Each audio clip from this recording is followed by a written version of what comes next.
Chapter 139, Immortal Path Techniques. The eve of the final battle, Guan manipulated the breeze formed by his mana to gently deliver Sage Xianmiao, Zhen Qin, and the others to the border of the Taizong dynasty, before withdrawing his thoughts and then disappearing from the spot. This time, he mainly acted for Zhen Qin. However, the feeling of taking action was quite nice. It made him truly feel the power of the immortal path. No wonder the Nirvana realm is so special. Without experiencing Nirvana, human cultivators cannot live past 10,000 years. The difference between Nirvana realm and Mahayana realm is not just the strength of spiritual power, but a comprehensive disparity. After returning to the Supreme Sect, Guan continued to procure medicinal herbs in preparation for planting at Nianshu Cave. Before sowing, he had to properly instruct Tian Yaoer.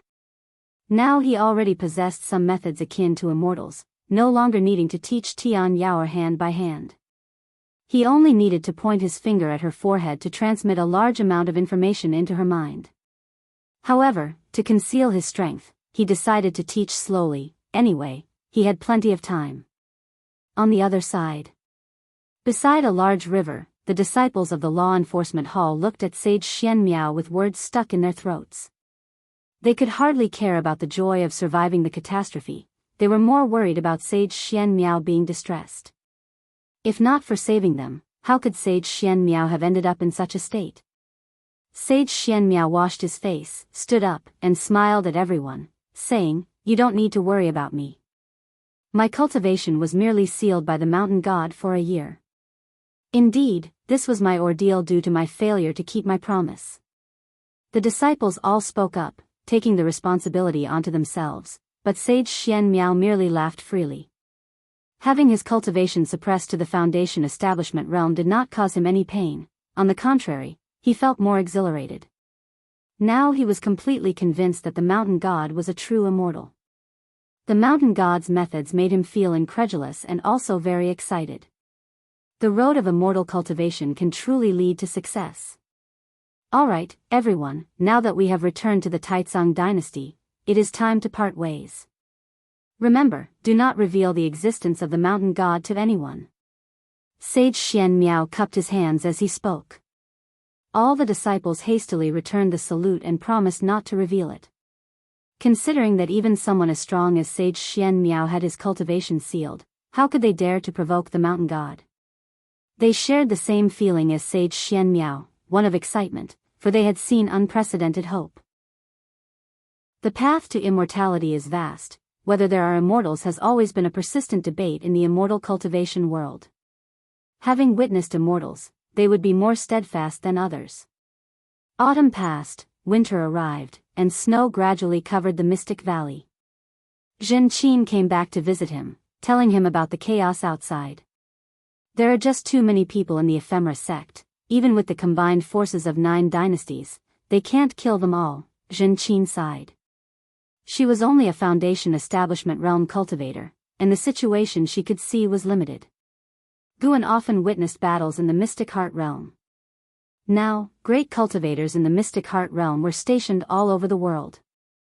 The number of Mystic Heart realm cultivators in the 9 dynasties had already exceeded 20 and was still increasing. The same was true for the ephemera sect.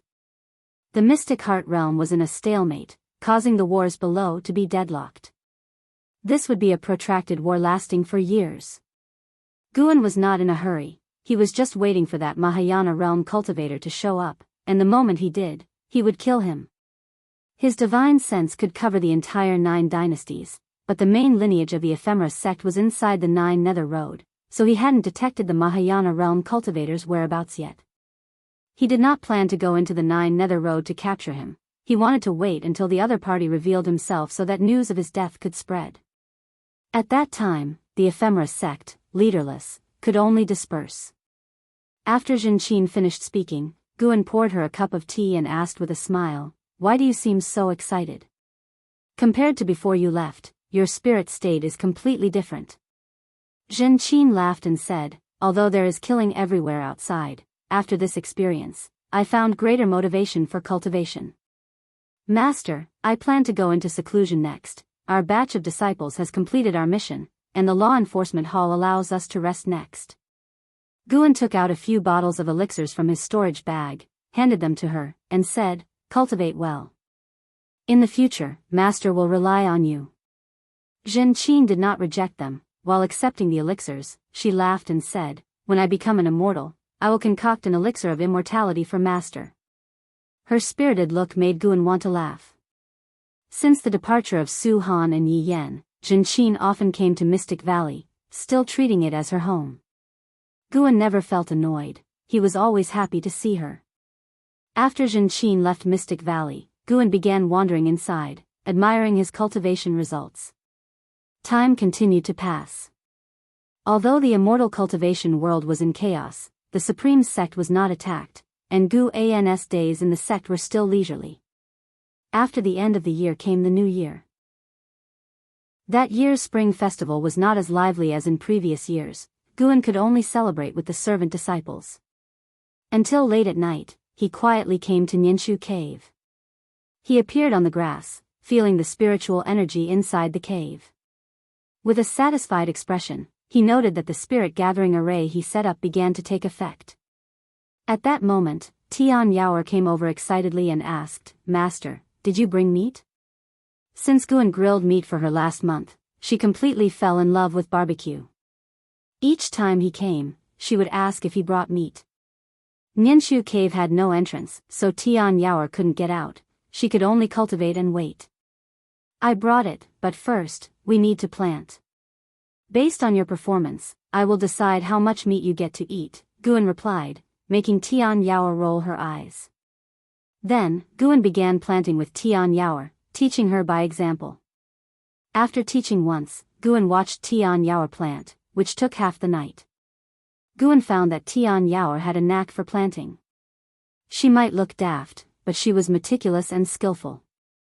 After the planting, Guan took out a leg of lamb and various special seasonings, making Tian Yaoer's eyes light up as she eagerly fetched firewood. 30 minutes later. Tian Yaoer squatted on the ground, gnawing on a grease-dripping leg of lamb while staring at another leg roasting on the fire. "They're all yours, eat slowly," Guan couldn't help but laugh. Why did he feel like he was raising a cat? Actually, Tian Yaoer was not a cat demon but a bird demon. Judging from her lifespan, Guan suspected she had the phoenix blood lineage. Tian Yaoer chewed the meat and asked in a muffled voice, "Master, why did you come to Heavenly Phoenix Mountain?" Although they had been together for months, she still knew nothing about Guan seeing him in a good mood today. She gathered the courage to ask. "Heavenly Phoenix Mountain is vast and rich in resources. I came specifically for medicinal herbs. What we're planting now is what I gathered in Heavenly Phoenix Mountain." "Master, do you know alchemy?" "Of course. The demon mother subordinate has a demon skilled in alchemy, who enjoys her favor. Can you teach me alchemy in the future?" "It depends on your performance." "Master, where do you come from?" In the quiet cave, the conversation between the person and the demon echoed, and the firelight projected their shadows on the cave walls, constantly flickering. Tian Yaoer looked at Guan, feeling unprecedentedly relaxed. Though still trapped in the cave, she felt at ease with Guan and no longer fearful. In the days that followed, Tian Yaoer memorized all the cultivation details, making Guan no longer need to come to Nianshu Cave every night. In Guan's absence, Tian Yaoer diligently cultivated, fearing his disappointment and abandonment. Therefore, she never slacked off since she started cultivating. In the blink of an eye. Half a year passed. 74-year-old Guan's lifespan had reached over 2 million years, and everything was moving in a favorable direction. On this day, Guan came to the outer gate city to submit the previous year's harvest from Mystic Valley. After leaving the elixir hall, he overheard disciples discussing major events in the immortal cultivation world. It was said that the Ephemera sect had set up a huge altar in Wanji Forest of the Taichen dynasty, preparing to sacrifice living people. Now in all dynasties, people were disappearing, and various sects from the other 8 dynasties were heading towards the Taichen dynasty. Everyone sensed a major battle approaching. Through divine sense, Guan saw that altar. It was indeed large, occupying 100 miles in radius. At the altar's center stood a great cauldron with a large flag inside, filled with countless vengeful souls. Around the altar, there were as many as 40 great cultivators of the mystic heart realm stationed. It seemed that the ephemera sect was making a last-ditch effort. This also indicated that the Mahayana realm cultivator would soon appear. Guan retracted his divine sense and walked towards Wu Ju's residence. Though Wu Ju had become an inner sect disciple, he hadn't sold his villa in the outer gate city, only that he wouldn't usually stay there. He felt Wu Ju's presence, indicating that Wu Ju was waiting for him. Upon arriving at the courtyard, Wu Ju, who was practicing martial arts, looked at Guan entering the courtyard and smiled, saying, "You finally came. I thought I wouldn't see you before I left." Wu Ju's lifespan hadn't increased, but his cultivation had reached the first layer of the core formation realm. After closing the door, Guan turned to Wu Ju and asked with a smile, "Why are you waiting for me?" "Master plans to take me to the Taichen dynasty to eradicate the ephemera demon path. Taichen is far from Taizong, and once we leave, who knows how long it'll take to return, so I wanted to bid you farewell." Wu Ju stopped practicing and replied. He pretended to be calm, but Guan could see his inner tension and fear. To be honest, Wu Ju hadn't experienced a life-or-death battle yet, and he feared the ephemera sect because his master was slain by them. "A talent like you should have no trouble staying behind, right?" Guan asked. Wu Ju shook his head and said, "The ephemera sect is powerful. The supreme sect must bring its full strength to eradicate the demons, and I have personal reasons that I must go." His eyes were firm. He wanted to avenge his master. Though he didn't know which demon cultivator of the ephemera sect killed his master, it didn't matter to him. As long as the ephemera sect was annihilated, he considered it revenge. "Then you must be careful. The demon path's methods are countless and unscrupulous. You can't just judge strength by cultivation level," Guan began to advise. Listening to his lengthy speech, Wu Ju did not find it tedious at all. Instead, he smiled.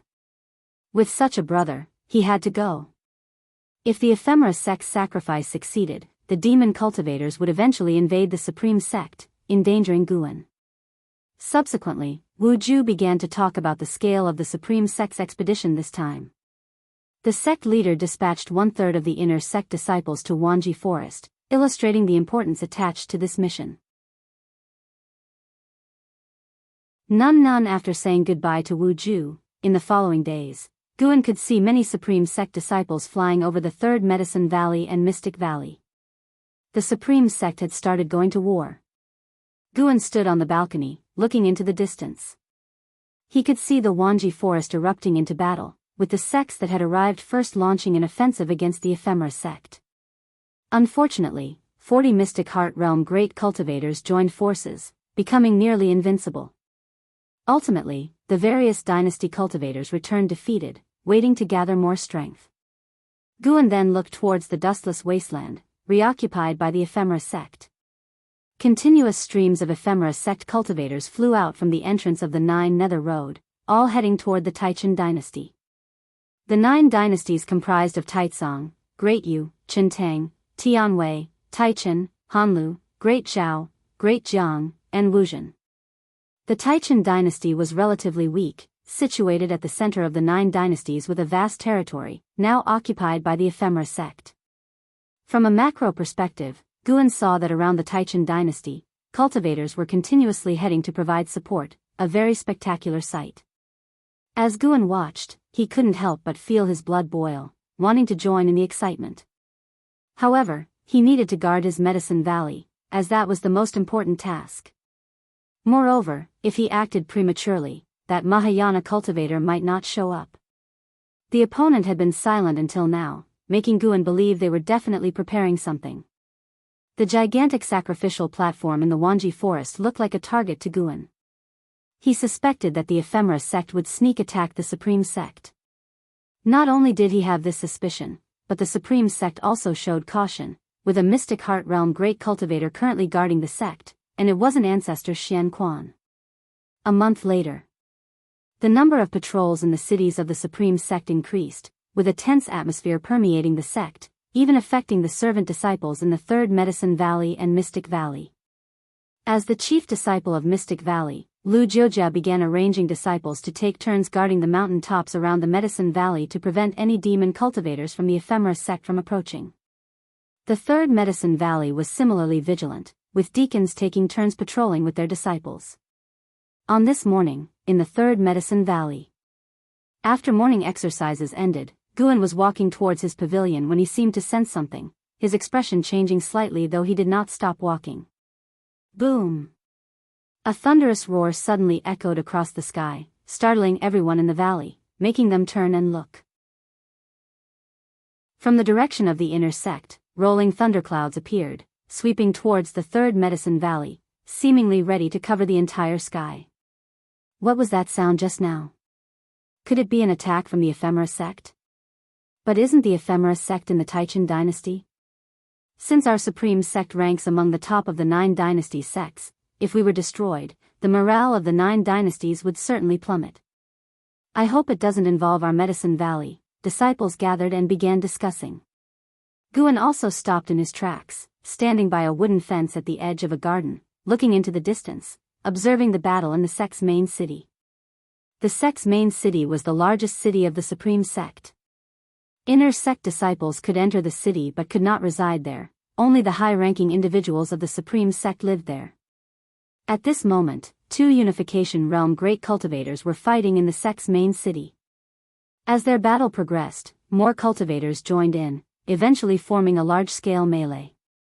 It wasn't an attack from the ephemera sect but rather spies from the ephemera sect starting to act. After watching for a while, Guan realized that the troublemakers seemed to come from the same family. Lu Lingjun approached Guan and said, "Valley Master, from now on, do not leave the Medicine Valley." She also looked towards the sect's main city, eyes filled with gravitas. She had sensed the presences of at least 5 Unification Realm cultivators. Just Unification Realm cultivators weren't enough to unsettle her. She had a premonition that something extremely dreadful was about to happen. Guan nodded lightly, then continued to watch the battle. The third Medicine Valley quickly darkened, as if night had fallen. Rumble, a deep thunderous sound echoed across the sky, making it seem as if an ancient ferocious beast was roaring in the sea of clouds, creating a deafening noise. It is time for you to show yourself. Our battle will determine the fate of the supreme sect. A cold, indifferent voice echoed throughout the entire supreme sect, making everyone who heard it feel a heavy pressure on their chest, very uncomfortable. Lu Lingjun's face changed slightly. She could confirm that the owner of this voice had a cultivation level beyond the Unification Realm. Guan saw someone walking among the clouds. That person wore a black robe, had a purple crown on their head, and 18 golden short swords floating behind them. As they walked forward with sleeves fluttering in the wind, they stirred up waves of energy, giving an imposing aura reminiscent of a dragon's presence. 5th layer of Mystic Heart Realm. This person was likely among the upper echelons of the ephemera sect, with a cultivation level 3 layers higher than any Mystic Heart Realm great cultivator in the supreme sect. Meanwhile, in the inner sect city, inside the book collection hall, Elder Su Lu stood in front of the counter, watching a figure walking down the stairs from afar. He couldn't help but ask, "How confident are you?" Following his gaze, an old man with an immortal demeanor dressed in black robes came walking down the stairs, holding a horsetail whisk, his expression calm. He didn't stop, continuing down the stairs, leaving only one sentence, "I will do my best." Su Lu turned to look out the window. The rolling thunderclouds looked like a black ocean, stirring up huge waves, oppressive and horrifying. Worry appeared in his eyes. Today is the first time since reaching Mystic Heart that I combat another Mystic Heart realm. May I know your name? The old man's voice echoed throughout the entire Supreme Sect, bringing the restless cities to silence. Mystic Heart Realm? Lu Lingjun was also hearing this realm name for the first time. Above unification is Mystic Heart? Lu Lingjun's divine sense captured the figure in the clouds, her eyes filled with longing. She must reach this realm. No. She would surpass the Mystic Heart realm. I am Venerable Qi Qian of the Ephemera sect. Dying by my hand would not be in vain for one who has reached Mystic Heart. The earlier voice rang out again, with an arrogant tone that made the Supreme Sect cultivators worry for Ancestor Kusong. Boom! A tremendous pressure descended, covering the entire Supreme Sect. The thunderclouds in the sky churned violently, and almost all the cities lit up with protective light screens, using formations to resist the pressure from the battle in the sky. Venerable Qi Qian and Ancestor Kusong were already engaged in combat. The two fought fiercely high in the sky, not affecting the ground below, but their pressure was so immense that even the mountains between heaven and earth trembled. Lu Lingjun stared intently at the sky, not wanting to miss any details of the battle between the two Mystic Heart Realm great cultivators. Guan couldn't help glancing at her. She wouldn't gain path enlightenment from this, would she? After a while. Lu Lingjun was still deeply absorbed, while Guan turned and walked towards the valley entrance. The ephemera sect had not only sent Venerable Qi Qian, but also an even more powerful presence. That person had already reached the entrance of the third Medicine Valley. From a distance, Guan saw a woman in white walking towards the valley entrance, wearing a bamboo hat, looking very mysterious.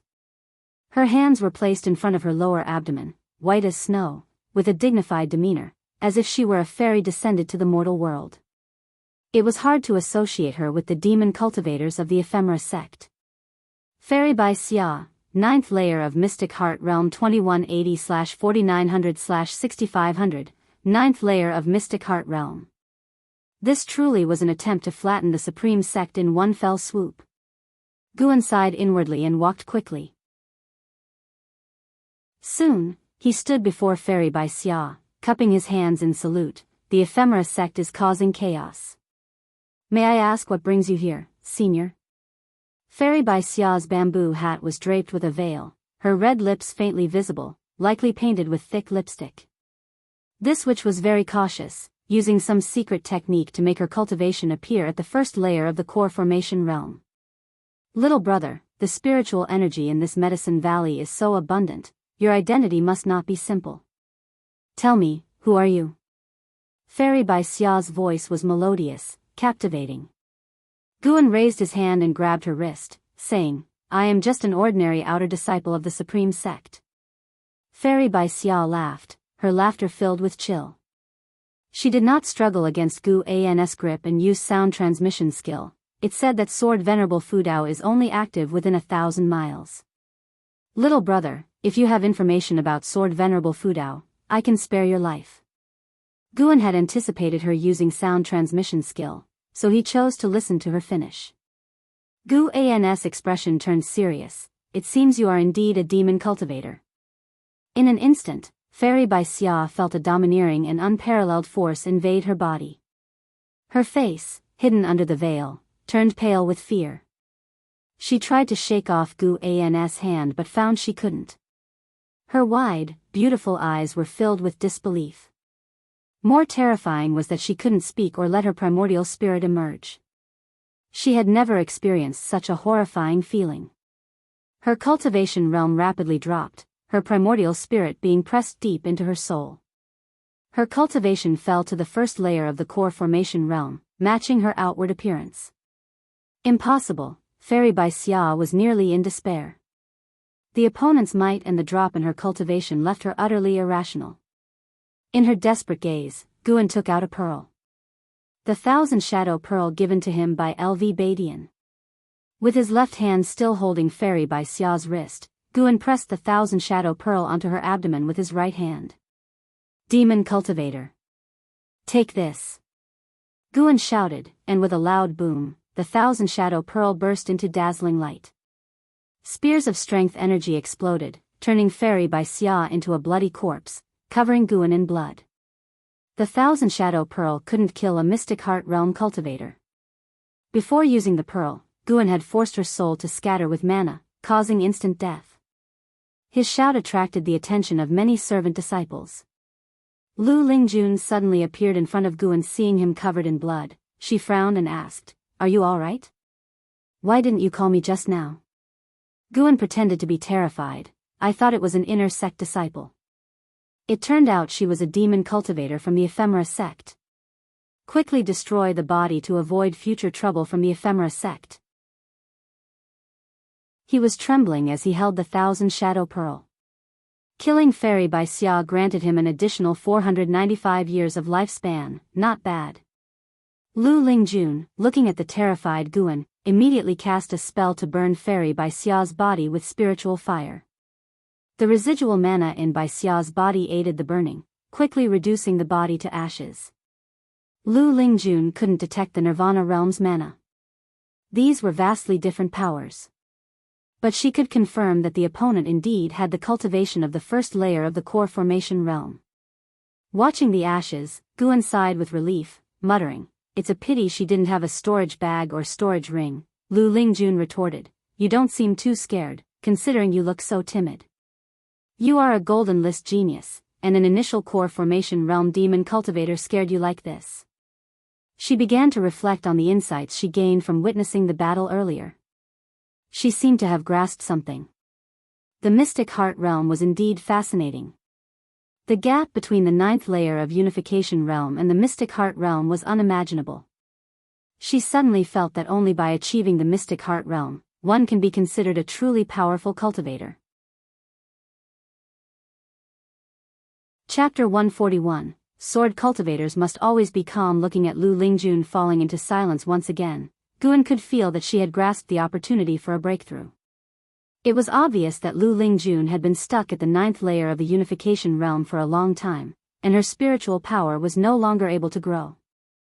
Guan pulled her into the valley and said, "Tell me, what is the mystic heart realm exactly like? It seems so powerful." Mystic heart, could it be that there is something special about the heart in this realm? Lu Lingjun's expression changed upon hearing this. Her heart was undergoing slight changes, with a thread of special power surging inside. This thread of special power was, of course, Guan's mana.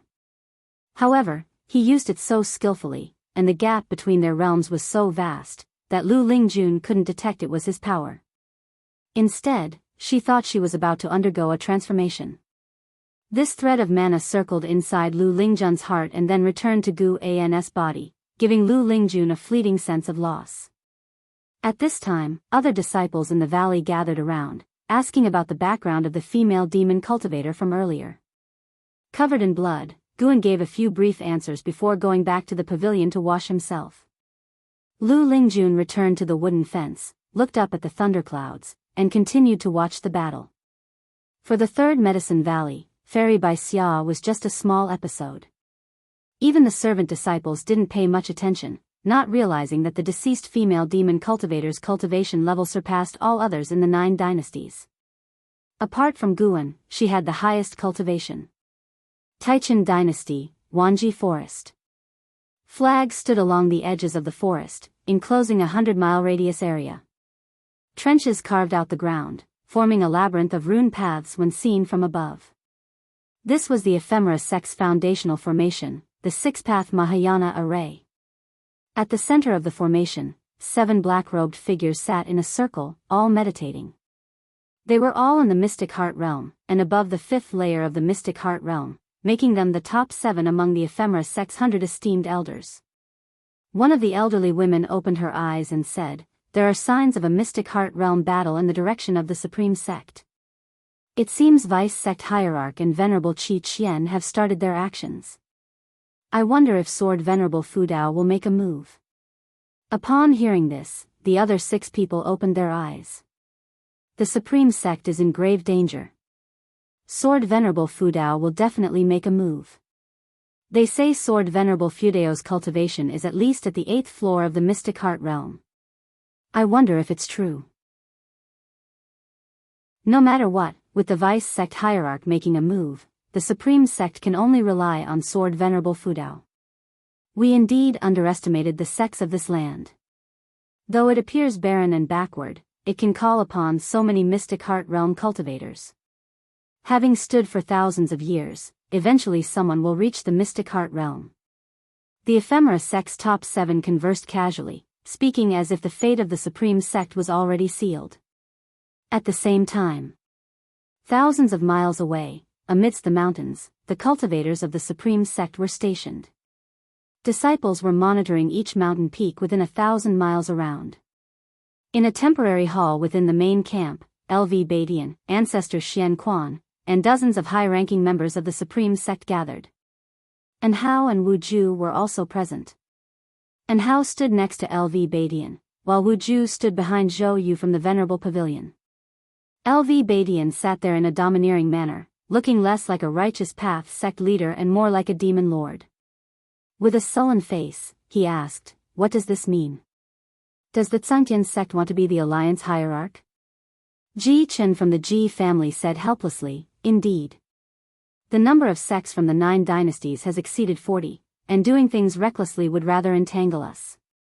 Therefore, the Sainthood sect proposed to elect an alliance hierarch, and since they have dispatched 1,000,000 disciples and 4 Mystic Heart Realm supreme elders, they believe they should lead.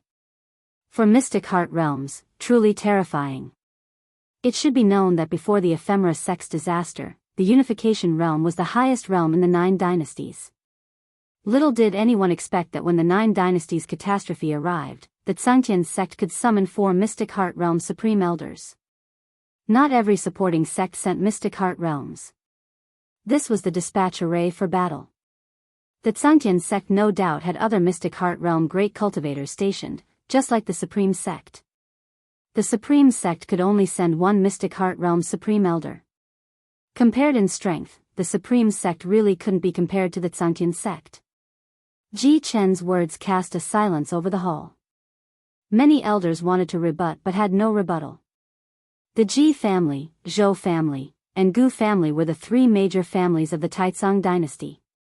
But in the 9 dynasties, they might not even be in the top 3. LV Badian took a deep breath, staring hard at Ji Chen, asking, "Where is your Ji family's ancestor? When will they arrive?"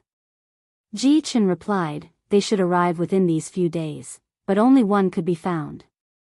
Just like sects, the Mystic Heart Realm cultivators within aristocratic families rarely stayed within the family, often traveling the world in search of higher fortunes. LV Badian looked at Zhou Yu.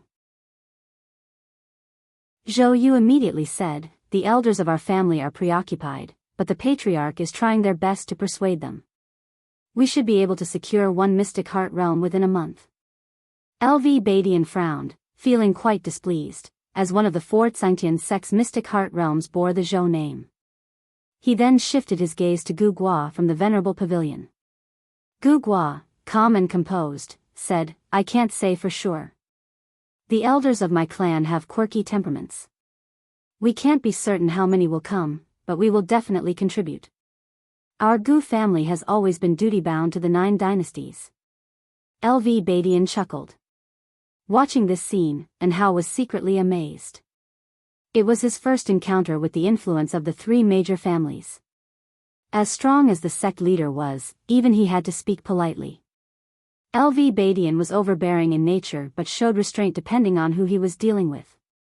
Against the Chu family, he could suppress the whole clan, but against the 3 major families, he had to be courteous. Below the Mystic Heart Realm, LV Badian was unparalleled. But due to the Ephemera sect, it was now the era of the Mystic Heart Realm. "When I become the sect leader, all families must heed my command." And Hao swore to himself. In his mind, LV Badian's troubles stemmed from not being strong enough. As long as he was strong enough, he wouldn't fear the whims of any force. Wu Ju didn't ponder so deeply, being aligned with the Zhou family. He found this meeting noisy.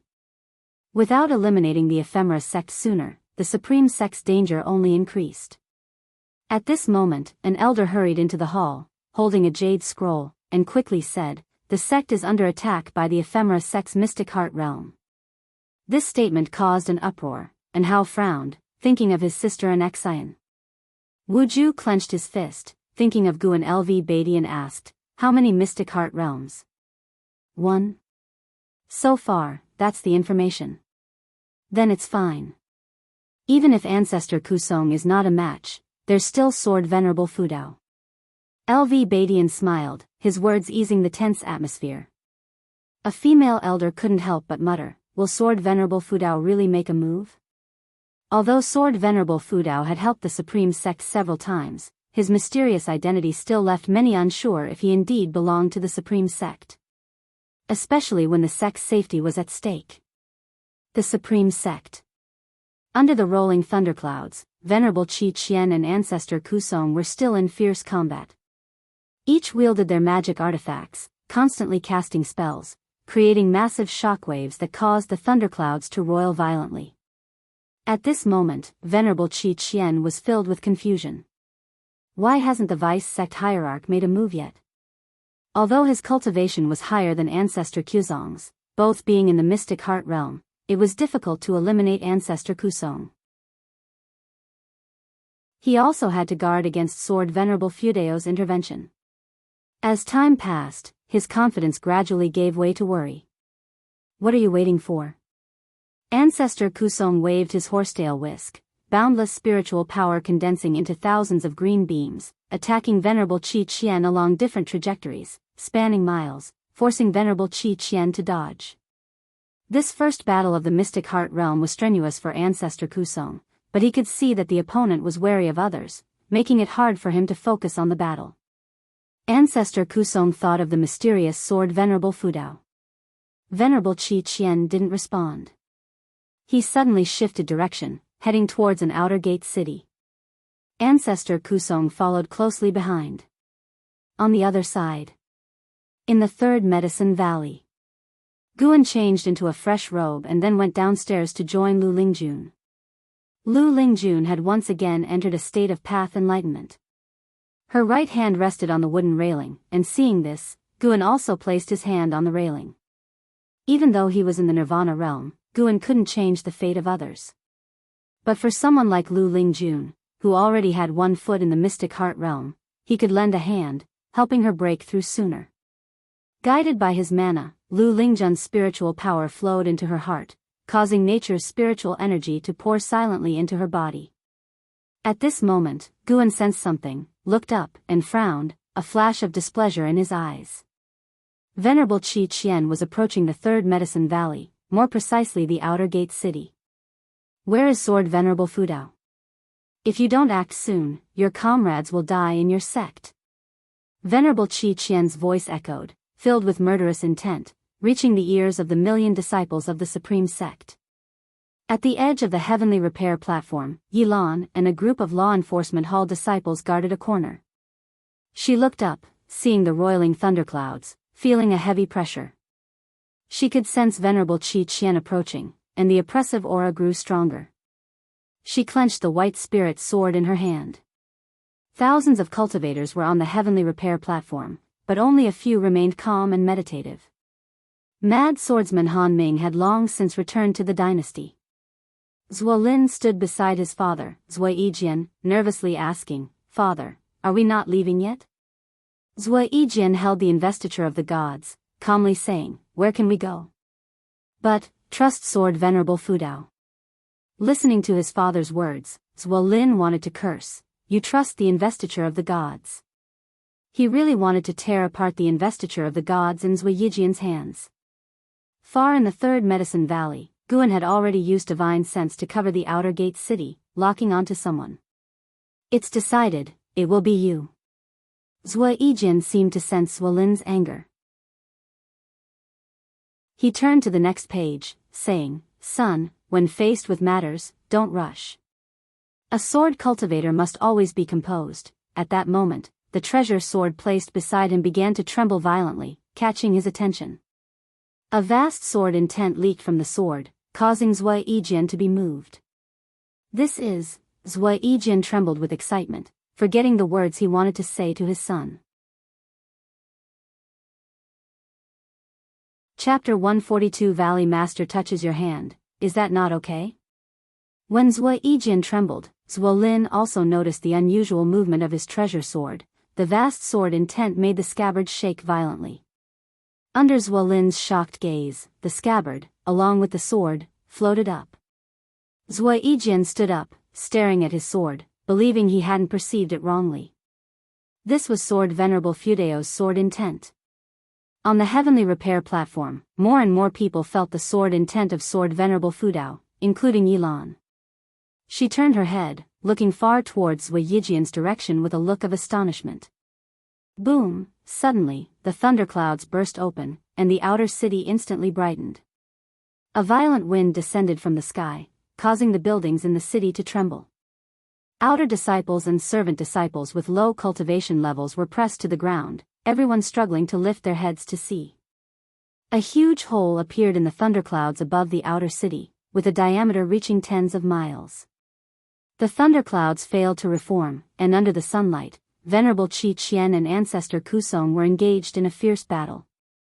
The two were 100 zhang apart, continuously casting spells, their spells colliding and creating strong winds and intense light. The terrifying pressure twisted the city's protective light shield violently, on the verge of breaking. "Father, this is..." Zhuo Lin looked incredulously at Zhuo Yijian, his voice trembling. Could his father be the mysterious sword Venerable Fudao? Others were also having the same thought, as this sword intent was overwhelmingly powerful. Even Venerable Qi Qian in the high sky felt that sword intent. His gaze turned towards Zhuo Yijian, locking onto him, his brow furrowed. Could this person be sword Venerable Fudao? At this moment, Zhuo Yijian suddenly half-knelt, looking at his constantly quivering treasure sword, and shouted, "Please, Sword Venerable, save our sect." As his words fell, clang! The sound of the sword leaving the scabbard tore through all the noise of the world. Venerable Qi Qian jumped away abruptly, retreating to the top of the thunderclouds, distancing himself from Ancestor Kusong. He looked down at the heavenly repair platform, his 18 golden short knives gathering into a long knife before him, his expression manic with laughter, and shouted, "Sword Venerable Fudao, come out quickly. Let me see how powerful you are." This voice resounded throughout the supreme sect. He wasn't just provoking Sword Venerable Fudao, but also passing a message to the vice sect hierarch, urging him to come quickly. He was a cultivator of the 5th layer of the mystic heart realm. Even if he couldn't defeat Sword Venerable Fudao, holding him off for a while wouldn't be difficult. However, the only response was the sound of something breaking through the air. As soon as Venerable Qi Qian spoke, the treasure sword before Zhuo Yijian suddenly aimed at Venerable Qi Qian. The terrifying sword intent exploded instantly, sending everyone around flying away. The entire city saw a chilling light shoot out from the city, soaring to the sky, unstoppable. In his backward motion, Zhuo Lin saw the chilling light cleaving through the sea of thunderclouds in the sky, as if splitting the heavens in half, shocking his eyes. Venerable Qi Qian was also frightened by the sudden attacking treasure sword. That was fast. Unable to dodge in time, he instinctively raised the long knife in his hand, but he couldn't bring up the knife faster than the speed at which the treasure sword was coming. With a boom, the long knife in his hand shattered. As the sword tip neared him, the horrifying sword Qi of the Taizong divine shocking sword erupted abruptly, crushing his flesh. With one sweep of the sword, Venerable Qi Qian's figure vanished. Where the sword passed, the sea of clouds split, leaving a grand and unparalleled sword Qi mark in the sky. A renowned great cultivator of the mystic heart realm couldn't even escape with his primordial spirit, not to mention using his mystic heart divine power. The gap was too vast. Venerable Qi Qian had no power to resist. Ancestor Kusong, suspended high in the sky, his robes fluttering and white hair blowing, looked at the direction where the sword Qi went. This supreme elder was dumbfounded, unable to stay calm. Having fought with Venerable Qi Qian, he deeply understood the terror of this demon cultivator, feeling an unfathomable depth. Such a powerful existence was killed by Sword Venerable Fudao with one slash. From beginning to end, Sword Venerable Fudao never showed up. Whoosh!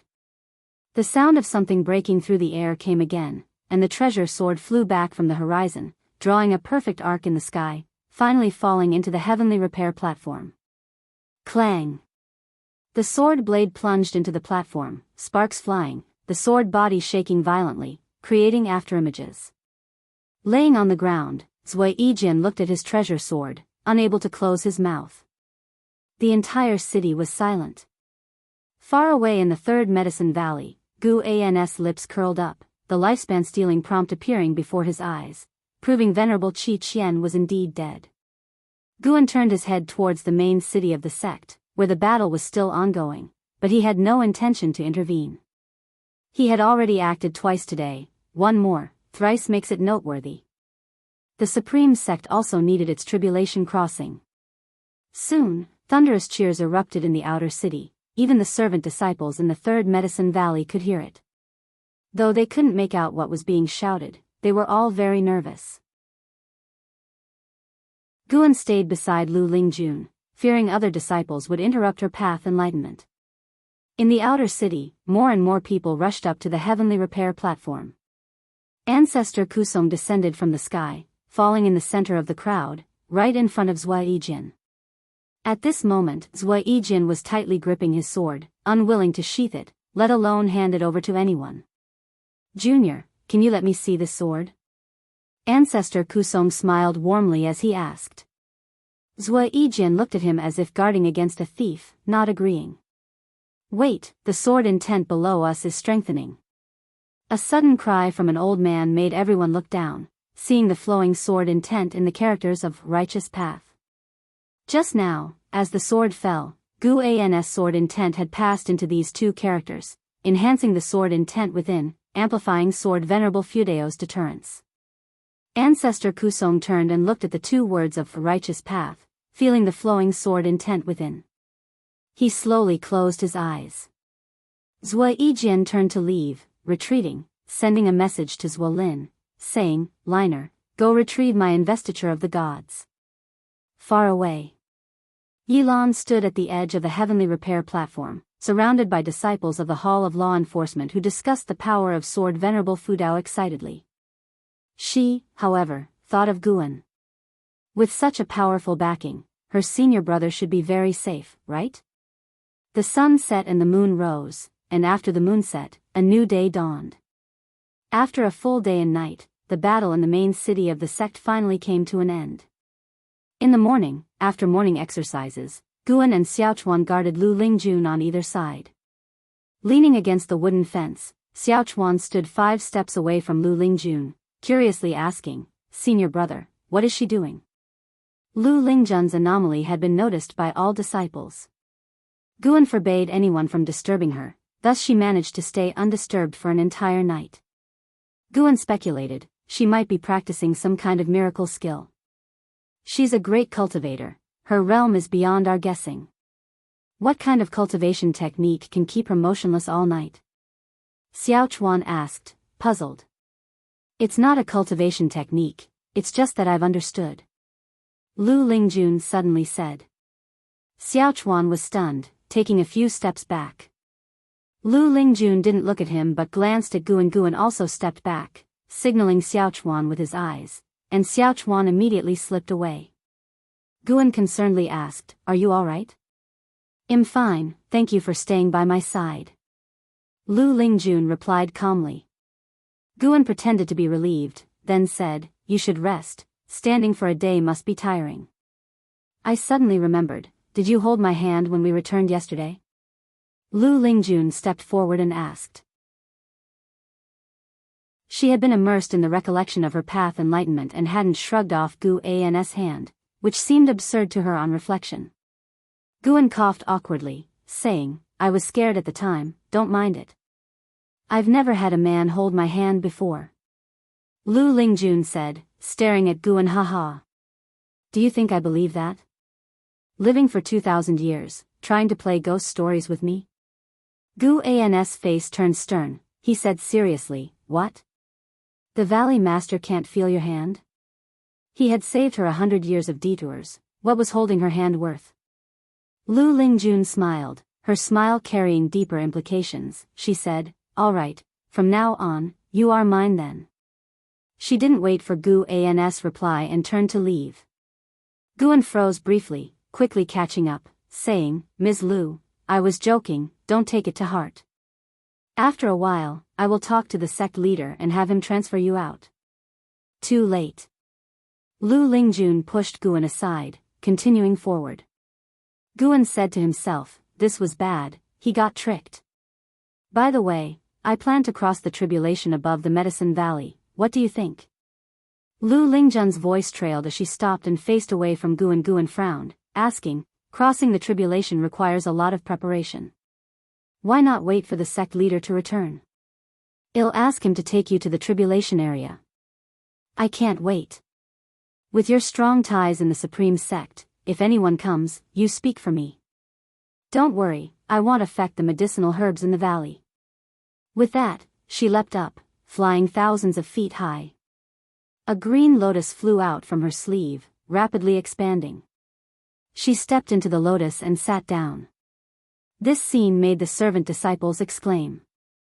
Xiao Chuan approached Guan again, asking what Lu Lingjun was doing. Guan looked up at Lu Lingjun, replying, "She's going to cross the tribulation." As he watched, Lu Lingjun kept waving her hands, and one magic artifact after another flew out, quickly forming circle after circle of formations around her. He suddenly became interested, wanting to see how terrifying a heavenly tribulation in the mystic heart realm was. Crossing the tribulation? Xiao Chuan was stunned, his gaze shifting to the sky where Lu Lingjun was. In the Wanji forest, within the Six Paths Mahayana array. A group of 7 figures suddenly saw a black flame appear among them, startling them to their feet, who then bowed. "Greetings, sect hierarch." The 7 figures said in unison, drawing the attention of the cult followers arranging the offerings nearby. The offerings were all living people, each stuck with talisman paper, unable to move. The place where they stood was encircled by formations, their faces filled with terror, some even fainted from fear. "Where is the vice sect hierarch?" A tired voice came from within the black flame, belonging to Butcher Immortal Jing, the ephemera sect hierarch. An old man wearing a mask replied, "He hasn't returned yet, but the attack on the Supreme Sect has already failed.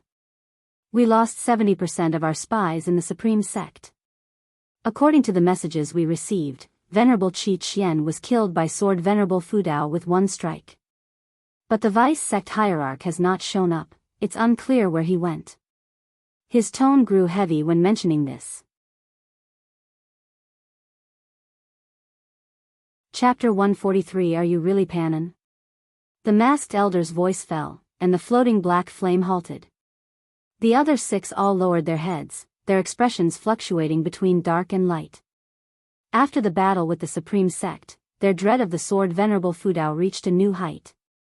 The masked elder continued, "During this period, the main branch's losses have amounted to 20% of the congregation, among them 17 cultivators of the unification realm. We cannot determine the life or death of the vice sect hierarch. Do you have any way to ascertain this, sect leader?" Upon hearing this, Butcher Immortal Jing's voice came from within the black flame. "The vice sect hierarch is unrestrained. Even I do not know her whereabouts, but she cannot be dead. Unless a Mahayana cultivator is born in the 9 dynasties land, and even if there were one, to kill her would be no small feat. Have you felt the suppressive aura surpassing the mystic heart realm?" The masked elder replied, "No, but the sudden disappearance of the vice sect hierarch makes me have to consider it seriously. Rest assured, she is perhaps entangled in some matter, not dead without a trace. Moreover, I have already cast a spell on myself, no route for return. Continue finding sacrifices, the more the better. I need to glance at the heavenly destiny in one fell swoop." The voice of Butcher Immortal Jing rang out, and 7 figures replied in unison. Qintang Dynasty, 3 Pure Ones Mountain. This sect, honored by the dynasty as a land of immortals, was hidden within a lake, with majestic peaks only faintly visible like a mirage. Under an old tree, Leah sat cross-legged, facing away from the cliff. The North Sea heavy sword stood beside him as he propped his hands on his knees, his eyes fixed on the chessboard on the ground, showing a troubled expression. He groaned, unable to help but rub his scalp. At this moment, a soul body descended from the old tree. It was the soul of the ancestor of the Li family, looking even more solid than before. "Ha ha ha, boy, I told you long ago, the assessment of 3 Pure Ones Mountain is extremely difficult and requires innate wisdom. Your comprehension is still insufficient, far from mine. In those days, I solved the chess puzzle in only 3 years, but judging by your look, you might not succeed even in 10 years, the ancestor of the Li family said gleefully. Leah glared and cursed, "What kind of ancestor are you, hoping your descendants are inferior to you? I don't believe I'm truly worse than you." The ancestor of the Li family chuckled, my master predicted that the Li family would produce a person of heavenly destiny to help me overcome tribulations. I thought it was you, but now it seems it might be someone else. Child, why not give up cultivation, go down the mountain, get married, and give birth to the person of heavenly destiny as soon as possible? Leah, furious, immediately stood up and drew the North Sea heavy sword, ready to strike at the ancestor. What are you two arguing about again? An elderly voice came. Leah turned his head, seeing a figure emerging from the mist. It was an elderly Daoist in a green robe, with white hair yet youthful features, holding a horsetail whisk that seemed to carry threads of cloud, full of celestial air. He quickly saluted, "Disciple greets martial master." The ancestor of the Li family also saluted the green-robed Daoist, "Greetings, master." This green-robed Daoist was known as Daoist Xianxia, with an ethereal and immortal bearing, like a true immortal of the mortal world. Daoist Xianxia landed on the cliff, smiling. Who says the person of heavenly destiny hasn't been born? I calculated before, and the Li family's chief fortune has shown signs of soaring, indicating that the person of heavenly destiny has already been born. The ancestor of the Li family chuckled. I was just teasing this boy. He's arrogant and needs to temper his spirit, or else hell caused trouble for me after descending the mountain. Daoist Xianxia waved the horsetail whisk, causing the chessboard on the ground to turn to ashes, vanishing into smoke. Leah frowned and asked, "Martial master, what are you doing?" He felt anxious inside. Could it be that even the martial master thought he had no innate wisdom? Daoist Xianxia smiled. The great calamity of the 9 dynasties is descending, and the tribulation is ever more dangerous, possibly endangering 3 Pure Ones Mountain itself. Thus, I cannot continue to test you. All 3 branches of 3 Pure Ones Mountain must descend the mountain to save the world. Before leaving, I will teach you a divine skill to protect the mountain. If 3 Pure Ones Mountain perishes, I hope you can pass on the 3 Pure Ones Daoist tradition. Descend the mountain. Leah and the ancestor of the Li family's expressions changed simultaneously. Please teach me, martial master, I also want to join the fight. Leah immediately said. Daoist Xianxia shook his head. Your cultivation level is too low to affect this tribulation. If we fail, there are others in the mountain who will take you away from the land of the 9 dynasties to live in another world far away. This continent belongs to the demon clan. Our sect standing here for so many years has already reached the heavenly destinies year. He stroked his beard and smiled, looking like one who has seen through worldly matters, without a trace of worry on his face. But, no buts, be obedient. Leah hesitated, his face full of inner struggle. Daoist Xianxia smiled and asked, "Do you have someone you can't let go of?" The ancestor of the Li family teased, "He's concerned about his junior brother Gu." Daoist Xianxia, upon hearing this, gently said, "In life, being able to control your destiny is transcendence. Human actions determine fate, do not force it." Leah remained silent. Supreme Sect, 3rd Medicine Valley. The world was dim, and disciples gathered in the valley, looking up at the spectacular sight in the sky, Guan among them. They saw bolts of heavenly lightning crashing down, all intertwining at a single point where Lu Lingjun had set up a formation. Golden lightning resembling dragons fell, causing the formation to burst forth with rainbow light, sweeping across the sky with great momentum.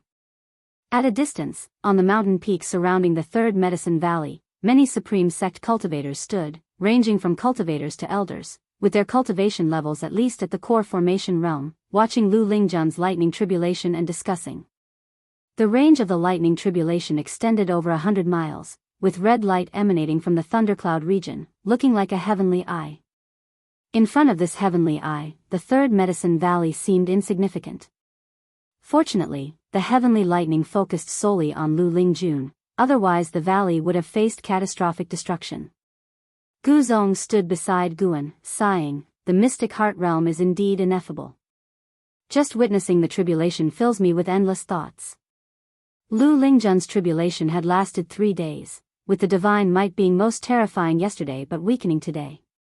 Even so, each bolt of heavenly lightning now could still kill a unification realm cultivator. Looking up, One could see Unification Realm great cultivators guarding each direction in the sky. Knowing that Lu Lingjun was an inner sect elder, the Supreme Sect rejoiced, even assisting in setting up the formation. Whenever the formation was about to disintegrate, the Unification Realm elders would step in, using their spiritual power to maintain it. This demonstrated the unity of the Supreme Sect to Guan. Some doubted Lu Lingjun's identity, until Gu Zong said that even if she were a demon cultivator, succeeding in the breakthrough, she would not be a match for the sword Venerable Fudao. These words dispelled all worries. Guan also sighed. I never expected that among the servant disciples the sect leader casually assigned me, there could be one with such formidable cultivation. I truly am thrice fortunate. Gu Zong laughed. Perhaps you possess the great fortune of energy movement, capable of writing the investiture of the gods. In the unseen, maybe you are a reincarnated great power, recalling events of your previous life. Guan rolled his eyes at him. Truly imaginative.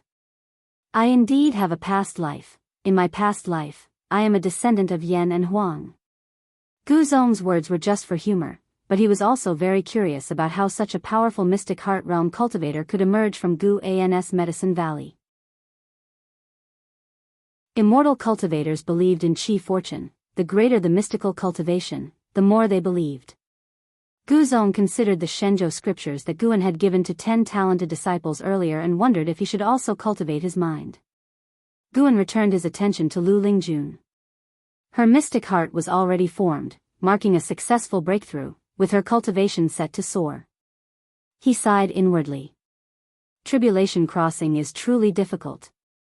Without those formations and elixirs, Guan thought it would be impossible to cross the tribulation with just the power of someone with the 9th layer of the Unification Realm. The spiritual power of the 9th layer of the Unification Realm was indeed vast, but to resist heavenly lightning required immense expenditure. Guan hadn't calculated how many elixirs Lu Lingjun had consumed, but it must have been an extraordinary number. At one point, Guan even wanted to help her because she almost couldn't hold on, unable to even take elixirs in time. Fortunately, the Supreme Sect's Unification Realm cultivators intervened in time. More than 20 Unification Realm elders and Mystic Heart Realm ancestor Kusong worked together to protect Lu Lingjun. Once the most difficult stage of the heavenly tribulation passed, Ancestor Kusong left in the morning. Guan didn't know if it was just his imagination, but he felt that Ancestor Kusong's back looked very desolate. It seems the tribulation crossing was successful. I should go.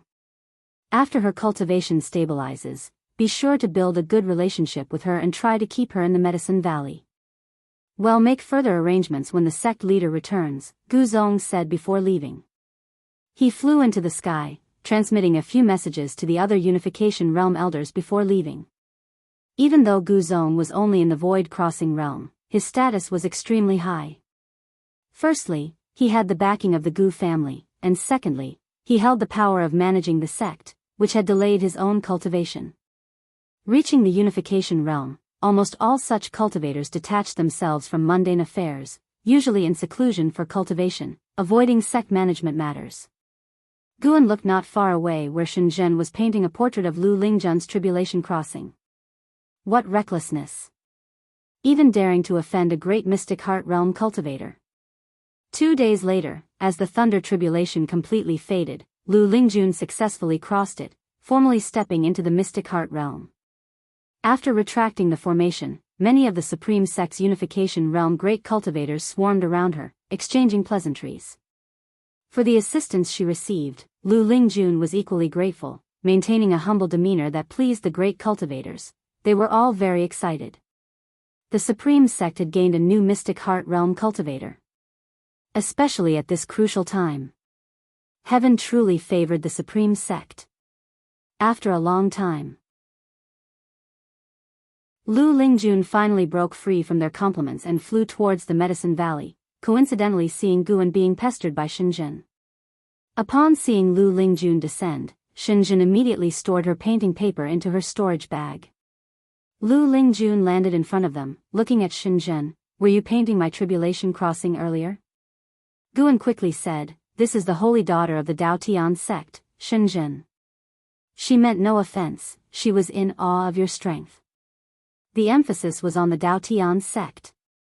Seeing Shenzhen standing close to Guan, Lu Lingjun frowned and said, "Ms. Shen, please maintain a gentleman's distance from Guan in the future." Shenzhen asked in surprise, "Why? Could it be a great cultivator like you has?" Lu Lingjun did not answer, just quietly looked at her. "Haven't you heard of the name Guan?" Shenzhen asked curiously. Guan immediately said, "It's all your fault, writing that lousy book in my name, tarnishing my reputation." Lu Lingjun had already read the Supreme's secret records and suspected him, so he spoke first to clarify. Shenzhen wasn't angry, laughing, "Tarnishing your reputation? Didn't you benefit from it?" Lu Lingjun's gaze towards Guan turned peculiar, sensing she was criticizing his greed. At this moment, Shenzhen added, "Senior, Guan is not simple. He is the author of the investiture of the gods, Panin. You should keep him in check, as there are many women who admire him." After speaking, she saluted Lu Lingjun and turned to leave. Guan sensed trouble. Lu Lingjun did not pay attention to Shenzhen, but instead looked intently at Guan, asking, "Are you really Panin?" Chapter 144 Prepare for the arrival of the immortal. Guan spent quite a while dealing with Lu Lingjun before sending her away. Of course, another reason was that Lu Lingjun also needed time to adapt to the mystic heart realm. He felt uneasy, knowing that Lu Lingjun, who knew his true identity as Panin, might entangle him even more.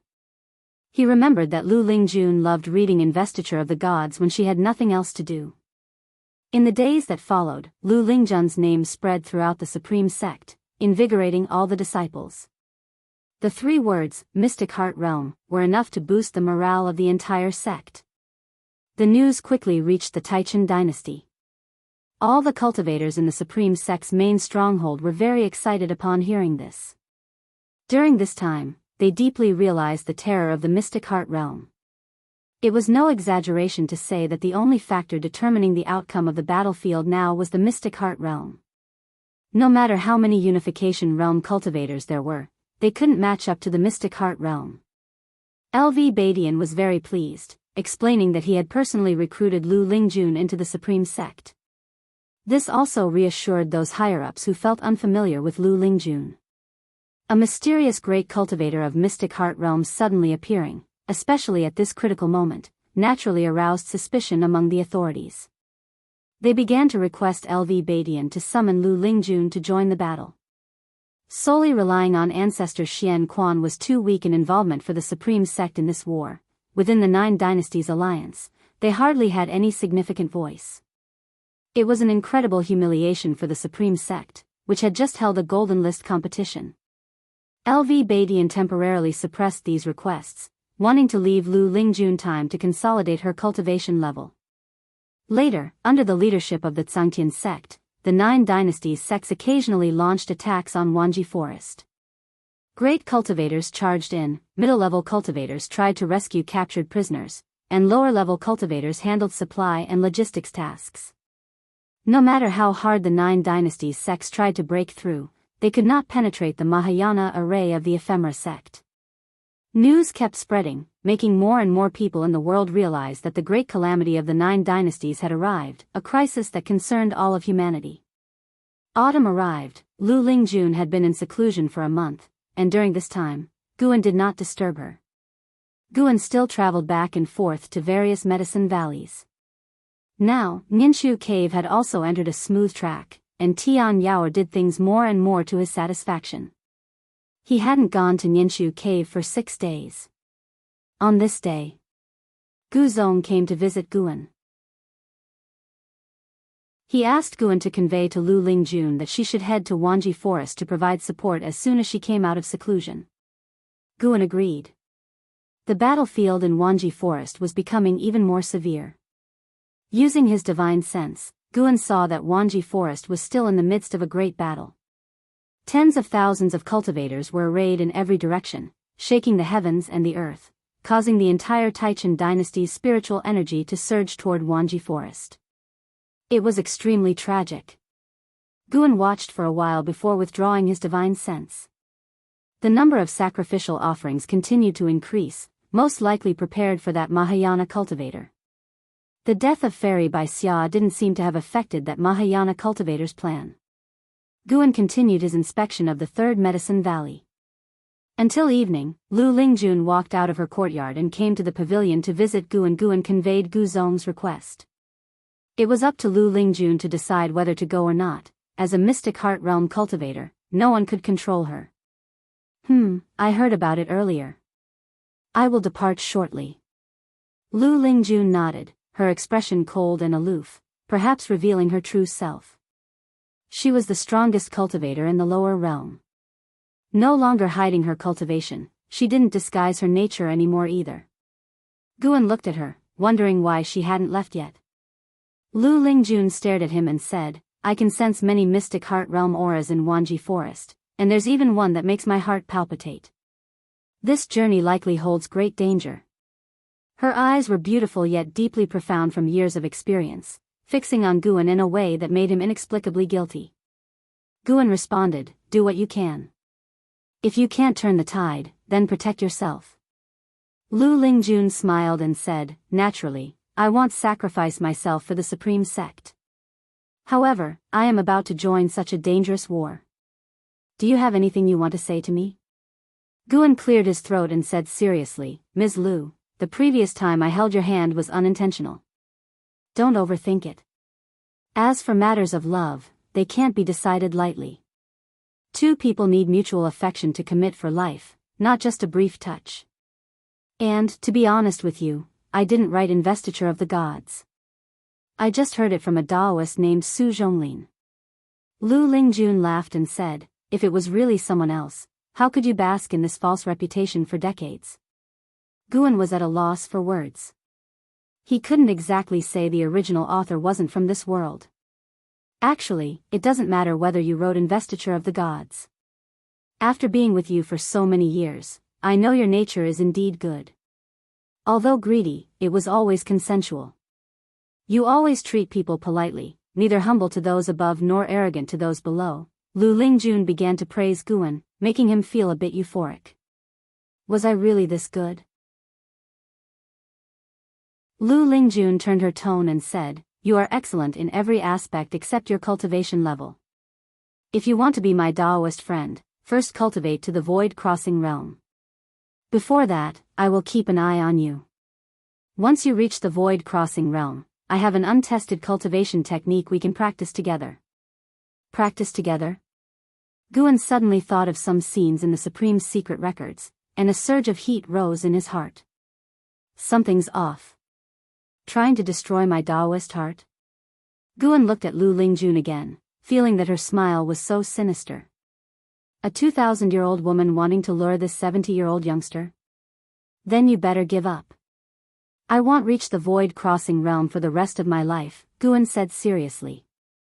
Lu Lingjun smiled, then stood up. She placed her right hand on the table, leaving a ring set with red jade, and said, this is the double heart ring. Refine it, and I can detect if you're in danger and might save your life. Without waiting for Guan to respond, she disappeared from the room. Guan looked at the double heart ring on the table, silent. He couldn't help but glance at the Qinghong sword also on the table, feeling a sense of déjà vu. Damn heavenly Tao, why arrange for one woman after another to like him? Afraid he'll keep hiding? One night passed. The next day at noon, Guan arrived at Tianya Valley. He found only Luo Han left in the valley. He found Luo Han and asked where LV Xian and Yi Luyun had gone. They followed His Majesty on a campaign to the Taichen dynasty. His Majesty said that since the world is in trouble, as an emperor, he must contribute, Luo Han replied, his face full of admiration. Had Li Xiandao not left him to guard the valley, he too would have wanted to join the battle. Guan didn't expect Li Xiandao to have such a sense of duty. He didn't comment much, just nodded, then turned and walked toward the park. So, Guan waited for another half a month. He stood at the window of the Mystic Valley Pavilion, using his divine sense to look at Wanji Forest. Lu Lingjun was fighting a Mystic Heart Realm cultivator, with several others battling nearby. The mountainous area within 1,000 miles had become a wasteland, covered in dust. As far as the eye could see, there were corpses everywhere, a shocking sight. That Mahayana cultivator still hadn't shown up. Guan couldn't believe it. Could he really keep hiding forever? If that mysterious sacrificial array started and the enemy still hadn't appeared, he would have to act to prevent the 9 dynasties cultivators from being entirely wiped out. After all, there was still a demonic calamity to deal with later. Guan looked towards the 9 Nether Road, which had already become the territory of the ephemera sect. Within 1,000 miles, ephemera flowers could be seen everywhere. Once the ephemera sect's hierarch was dealt with, those flowers could be harvested. This time, the ephemera sect must be eradicated to prevent any future resurgence. Wanji Forest, within the Mahayana array. 7 authorities of the ephemera sect opened their eyes simultaneously, their gazes fierce. The masked elder at the lead spoke first. Ladies and gentlemen, the auspicious time has come. Prepare to activate the formation and welcome the hierarch. He stood up, and the other 6 followed suit. Finally, we've waited long enough. Rumor has it Taichin harbors a divine beast, Qin Snake. Who knows if this sacrifice will attract it? Such an ethereal legend, so many have died, yet Qin Snake has never appeared. Speaking of which, the sword venerable Fudao hasn't shown up. I'm somewhat relieved, it seems he is wary of us. He guards the supreme sect only because it threatens him. Even without us, the 9 dynasties would face extermination. Great cultivators like him pursue longevity. To live long, one must avoid peril, naturally not subjecting themselves to danger. Their tone was relaxed, feeling confident that their plot was about to succeed. Then, they each stepped back and began casting spells. Rumble, the ground beneath them split apart, and massive tree roots broke through the earth. They stepped on the roots and rose into the air, distancing themselves from the ground. Meanwhile, all the great cultivators fighting in the distance sensed an ominous aura. LV Badian turned and looked, his brows furrowed. He muttered 3 words, ephemeral tree. This ephemeral tree was far more terrifying than the one on 9 Nether Road. The aura, as if from the 9 Nether world, struck fear into everyone's hearts. On the ground, countless human prisoners stared in horror at the colossal tree rising, dwarfed even by its leaves. Thousands of miles away, Lu Lingjun, wielding dual swords and surrounded by a golden sash like a coiling dragon, turned her head to see the silhouette of the origin tree of ephemera on the horizon. A small snake emerged from her coiffure, flicking its tongue. What a terrifying aura. This is no joke. Having fought this long, we've repaid our debts, it's time to flee. This little snake was none other than the white spirit demon emperor who had ascended with her, bearing Unification Realm 8th floor cultivation. Hundreds of feet away, a mystic heart realm great cultivator of the ephemera sect, trapped by Lu Lingjun's formation, laughed maniacally while resisting, thinking of fleeing? It's too late. Prepare to welcome the immortal. Immortal? Lu Lingjun frowned, and the white spirit demon emperor was also startled.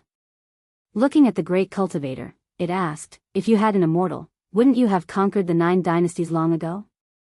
The great cultivator kept a smile without explaining and began to break the formation with all his might. Elsewhere, Mystic Heart Realm cultivators also paused their battles.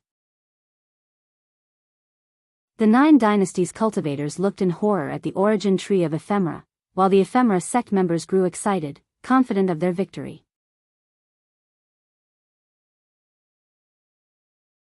Chapter 145, Take it to save all beings. The origin tree of ephemera broke through the earth, spreading its immense and dense branches. Countless leaves quickly sprouted, covering the entire Wanji forest, spanning thousands of miles.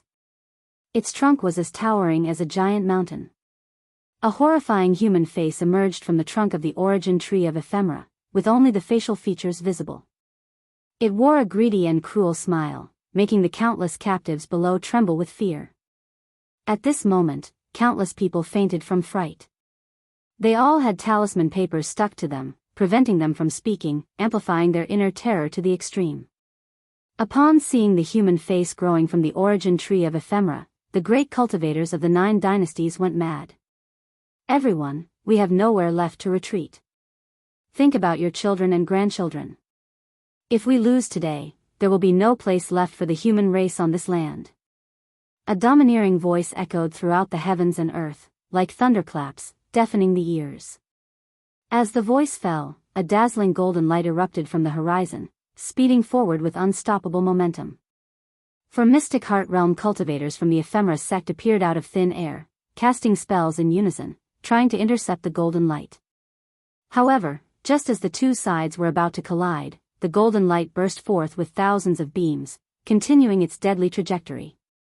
A majestic green river surged from behind. On its head stood a man in a black robe, holding a Zen stick, with boundless spiritual power, stirring up waves of wind. From other directions, great cultivators also charged forward, each using their divine skills, creating a magnificent spectacle. On the side of the 9 dynasties, all Mystic Heart Realm cultivators launched a full-scale assault, vowing to reach the origin tree of Ephemera. LV Badian raised the great flag he held high, and the 100,000 inner sect disciples below revealed their magical artifacts in unison. They quickly moved, changing formations, and lines of spiritual power dragons soared into the sky. There were fire dragons and ice dragons, intertwining and roaring, shaking the heavens and earth. Lu Lingjun rode a white python, cruising through the sky. She released the treasure sword in her hands and took out a great bow, drawing the bowstring to a full circle, gathering spiritual power into an arrow. Nature's spiritual energy surged toward this arrow, condensing together and greatly enhancing its aura. The right hand pulling the bowstring emitted a dazzling light. In another direction, Daoist Tianshu from the 3 Pure Ones mountain led dozens of Daoists, flying towards Wanji Forest. A battle far surpassing any before erupted. Boom! In Mystic Valley, Guan stood atop a mountain, hearing the distant rumble.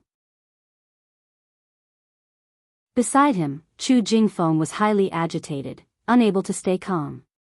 This commotion, Chu Jingfeng frowned, sensing the sound coming from afar. It reminded him of Wanji Forest of the Taichun dynasty. The Battle of Wanji Forest had spread throughout the immortal cultivation world, and those servant disciples who had wandered through the outer sect always talked about it when they returned. The battle had already been ongoing for a long time, and now, with such a sudden and terrifying outbreak, it was hard to imagine what was happening. Rolling dark clouds began to appear in the sky, coming aggressively to cover the heavens. Guan looked into the distance and softly said, "The fate of the 9 dynasties is at stake. Unfortunately, we can do nothing but pray that the heavens stand on the side of the righteous path." Chu Jingfeng took a deep breath and said, "Tell me, what level must one reach to save all living beings single-handedly?" Guan glanced at him and smiled. "Why, do you have such an ideal?" Sword Venerable Fudao has repeatedly saved the Supreme Sect single-handedly. As a sword cultivator, he is naturally who I aspire to become.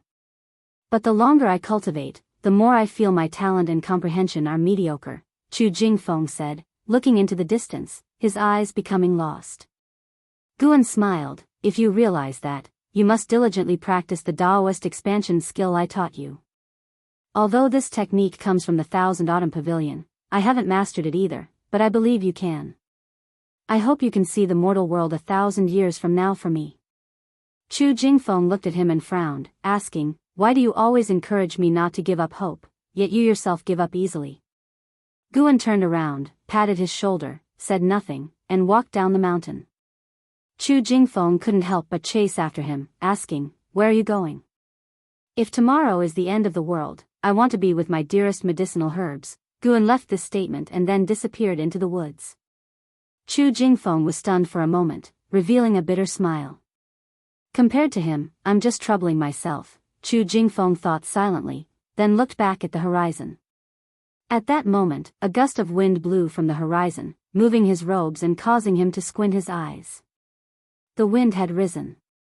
After circling Mystic Valley, Guan returned to the pavilion, closed the door, activated the restriction in the house, and then directed his divine sense towards Wanji Forest. He could sense spatial fluctuations inside the origin tree of Ephemera. These fluctuations were very subtle. He could detect them because he felt an unfamiliar aura inside the origin tree of Ephemera. Mahayana Realm. Guan had been in the Mahayana realm for many years and was very familiar with its aura. Finally, it was coming. At that moment, Guan felt someone calling him again. He carefully sensed it. It was Sage Xianmiao again. This guy never learns a lesson. Far away in the North Sea mountain, Sage Xianmiao arrived in the forest where he had met the mountain god before. He knelt on the ground, continuously kowtowing. For a long time. Sage Xianmiao couldn't remember how many kowtows he had done. When the mountain god's voice reached his ears, his body stiffened involuntarily. "Hey, kid, what trouble do you want to give me now?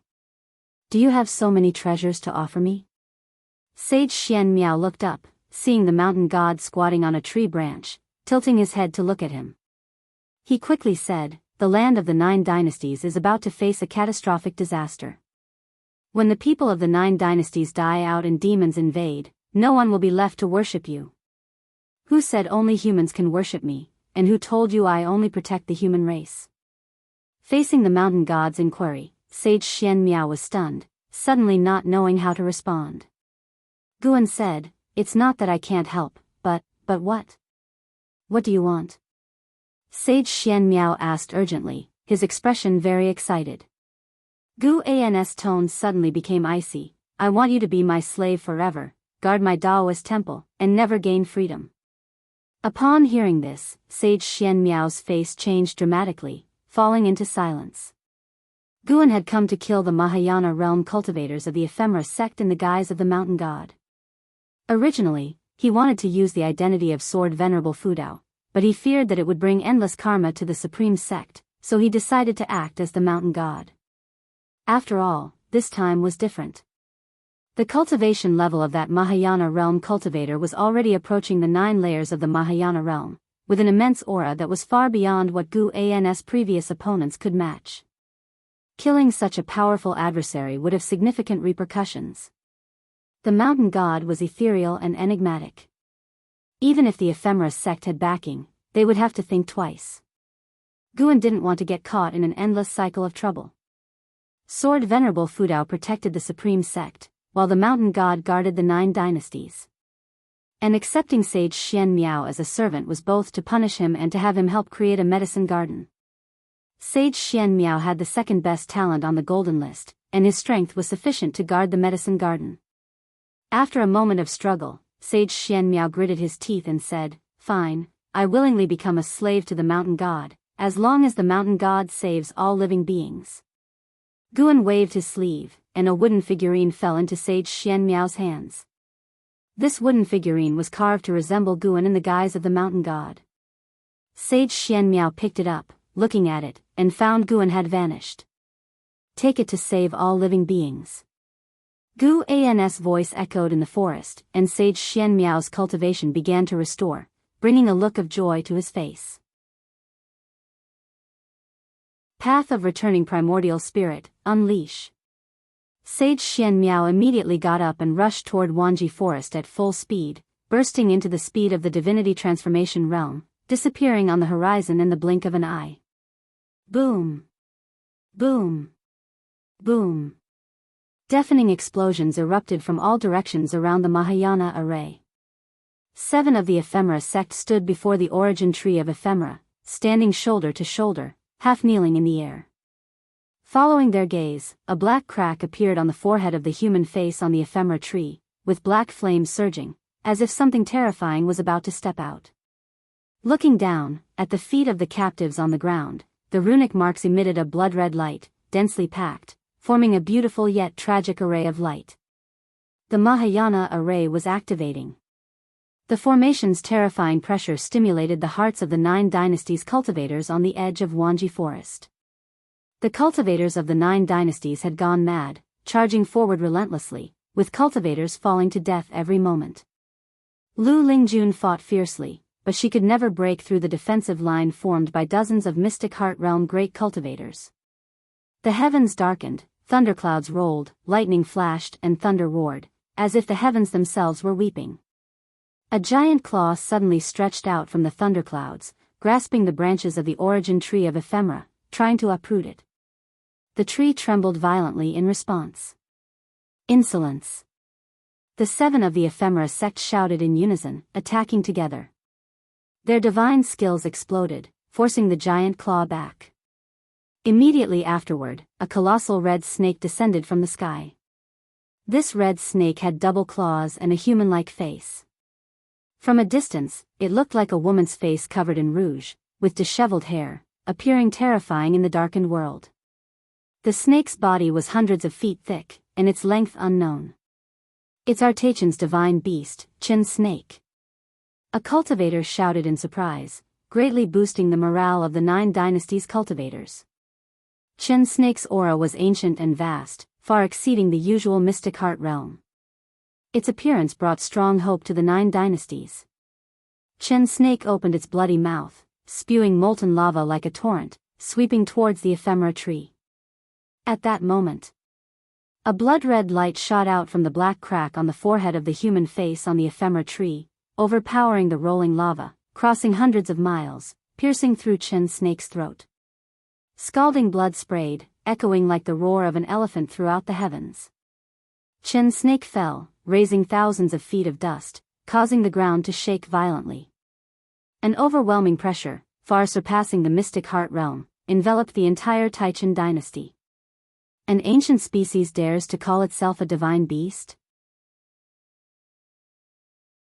Butcher Immortal Jing's icy voice resounded, filled with murderous intent, as if it came from the demon god of 9 Nether. Anyone who heard his voice felt their hearts turn cold. Lu Lingjun, who was fighting, turned to look and was shocked, her eyes full of disbelief. Facing this pressure, her spiritual power felt suppressed. The other side's level was undoubtedly higher than the mystic heart realm. The ephemera sect's immortal has descended. Why do you still not kneel, waiting to receive the favor of the ephemera immortal? An ephemera sect great cultivator laughed maniacally. The mystic heart realm great cultivators from the 9 dynasties paid no heed to his provocation. They all looked at the origin tree of ephemera in terror.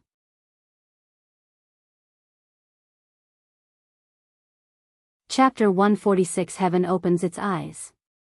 The power of heaven and earth. What realm is this? Under the thundering clouds, LV Badian stood on his magic artifact, filled with fear as he gazed at the origin tree of ephemera, murmuring to himself. Even he, at the 9th layer of the unification realm, felt this way, not to mention those with a lower cultivation level. The supreme sect disciples below felt as if they were being crushed by 1,000 weights. They began to descend, forcing their formation to break. What are we facing? Impossible. Impossible. Could the ephemera sect truly have an immortal? What should we do? Is there really no hope? We still have the sword Venerable Fudao. If he arrives, there might be a glimmer of hope. While the disciples of the supreme sect clung to a sliver of hope, the other sects had plunged into utter despair. Daoist Tianshu from the 3 Pure Ones mountain stared at the origin tree of ephemera, his face pale. No matter how he calculated, he couldn't see any chance of hope. No escape from this calamity, Daoist Tianshu murmured to himself, the righteous aura around him beginning to dissipate. As the terrifying aura of Butcher Immortal Jing enveloped the Taichin dynasty, the morale of the cultivators of the 9 dynasties instantly collapsed. Yet some refused to give up. Great cultivators of the mystic heart realm from the Sainthood sect continued to fight with their lives, displaying the leadership spirit of the 9 dynasties alliance hierarch. And Hao and Wu Ju sped through the air. Their cultivation levels were low, and at the moment, no one stopped them. They swiftly flew into the Wanji forest, intending to rescue those who had become sacrifices. However, as soon as they landed, strands of bloody aura quickly entangled their feet. Before they could react, the runes beneath them burst forth with dazzling blood light, spreading rapidly and sweeping across the Taichin dynasty at an astonishing speed. Every living being within the dynasty's borders, including the great cultivators in the air, was immobilized. Even those great cultivators of the mystic heart realm were suppressed. Though they could still move, their actions were as slow as drifting leaves, making those who wanted to escape feel utterly hopeless. They suddenly felt that the Taichin dynasty was boundless. On a cliff, Li Xiandao, LV Xian, Yi Luyun, and a group of imposing cultivators were all pinned where they stood. What is this? A cultivator looked at the mysterious bloodline wrapping around his legs, shouting in terror. He tried to struggle, but couldn't break free. What made him most desperate was the realization that his control over his own body was slipping away. Lv Xian lowered his head, his eyes filled with astonishment. Li Xiandao gazed into the distance, his expression calm, as if he did not fear this disaster at all. This is the Mahayana array, which requires the power of a Mahayana realm cultivator to activate. Do you know what the Mahayana realm is? Butcher Immortal Jing's voice rang out, chilling the heavens and earth. Li Zuando's eyes began to flicker upon hearing this. Meanwhile, Lu Lingjun was in the air, similarly ensnared by the mysterious bloodlines that had appeared out of nowhere and were impossible to defend against. Beneath her, the white spirit demon emperor wailed, "We're doomed." Lu Lingjun looked at the origin tree of ephemera and saw a figure stepping out from the black fissure within the tree. It was Butcher Immortal Jing. His black robe flared violently, the cuffs and hems tattered, making his attire resemble black flames. His face, pale as death, broke into a sinister smile, looking down upon the world below. Two vivid marks of evil ghosts on his forehead seemed ready to leap out. Rumble, the ground trembled fiercely, and a blood-colored barrier rose from the Wanji forest, making the sparse trees seem like insignificant weeds. More and more cultivators of the ephemera sect descended, kneeling on the ground, zealously gazing at him. Sword Venerable Fudao of the Supreme Sect, why don't you show yourself? Taoist of Immortality from the Three Pure Ones Mountain, where are you chanting your scriptures? Didn't someone from the Xiangtian sect boast that it wouldn't be difficult to flatten the ephemera sect? Why don't you show yourself? If you don't come, millions of lives will be cast into the 6 paths, aiding me in becoming immortal. Butcher Immortal Jing's voice echoed again and again, extinguishing the hope in the hearts of the 9 dynasties cultivators. More and more people fell into despair. In his blood-red eyes, the reflection of ephemeral flowers appeared as the human face on the origin tree of ephemera opened its mouth, spitting out a giant ephemeral flower that flew to his feet, carrying him upward. As he ascended, everyone within the Taichan dynasty felt their vitality being drained, further deepening their despair. Far in the Mystic Valley, Guan felt a chill in his heart. This guy's aura is so strong.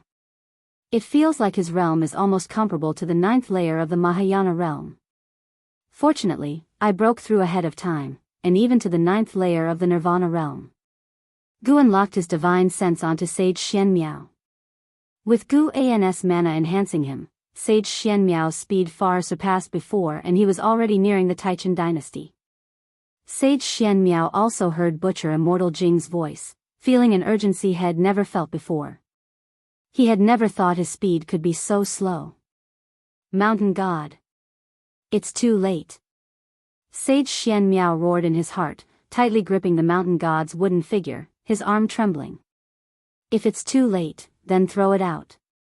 Gu An's voice reached his ears. Upon hearing this, he immediately hurled the wooden figure forward. As soon as the figure left his hand, it burst forth with terrifying speed, transforming into a streak of cyan light that charged towards the Wanji forest with unstoppable force.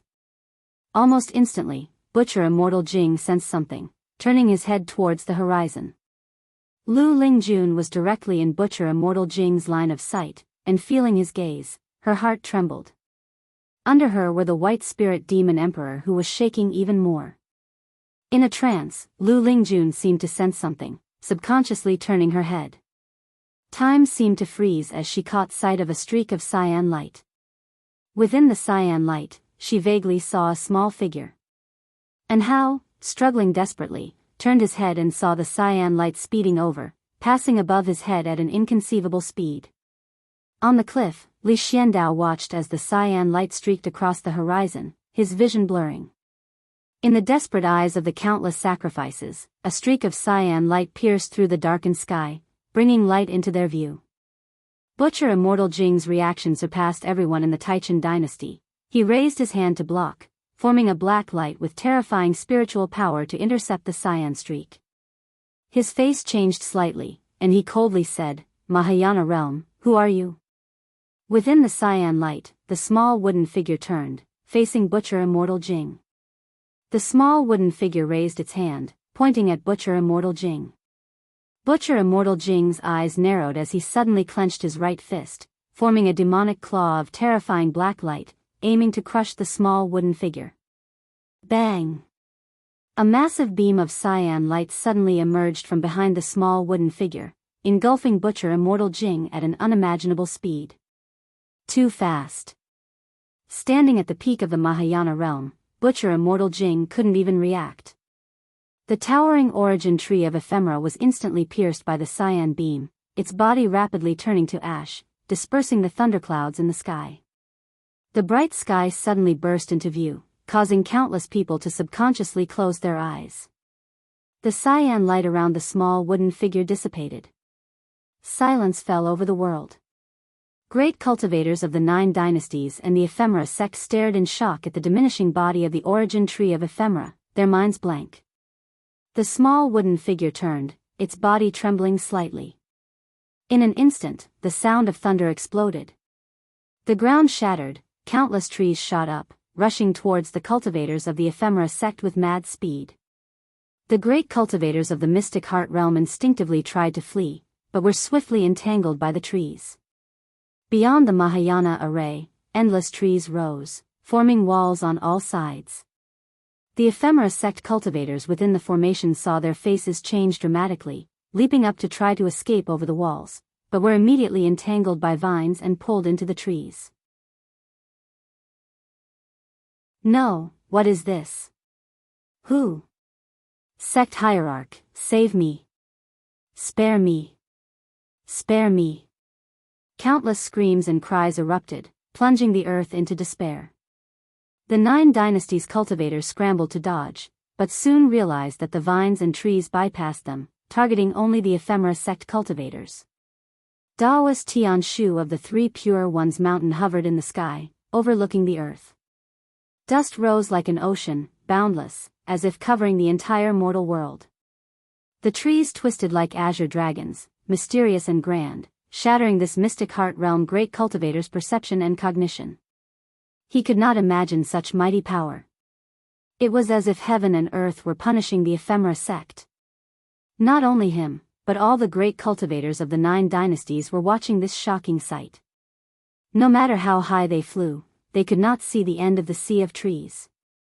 The entire land was engulfed in a sea of dust, with countless trees growing rampant. Lu Lingjun stared dumbfounded at the scene, unable to believe her eyes. The power of heaven and earth. Heaven has opened its eyes, the white spirit demon emperor cried out in excitement, the bloodlines on its body beginning to dissipate. It regained control of its demon body. On a mountain top in the North Sea mountain, Guan stood on the cliff, facing the wind, displaying the majesty of an immortal. The wooden figure given to Sage Xianxia was merely a decoy to make Butcher Immortal Jing believe that the approaching entity was only a Mahayana realm cultivator. Guan used the mana on the wooden figure to lock onto Butcher Immortal Jing from a distance, then used his full power to kill Butcher Immortal Jing. Mentally intense, but the process was brief.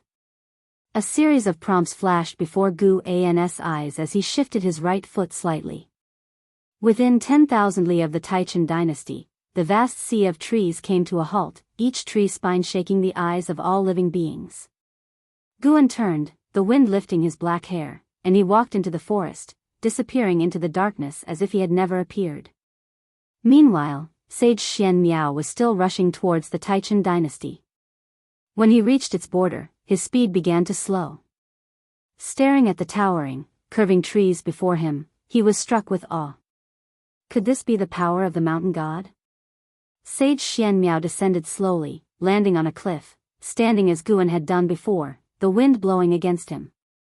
Unlike Guan's calm, his face was filled with shock. His eyes showed a mixture of surprise and reverence. Suddenly, he felt a deep sense of fear. He had been so rude to the mountain god, yet the mountain god had shown him mercy.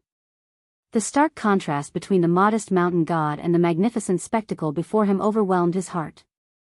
He slowly knelt down, his knees mere inches from the cliff edge. To serve for a lifetime, it turns out to be my honor.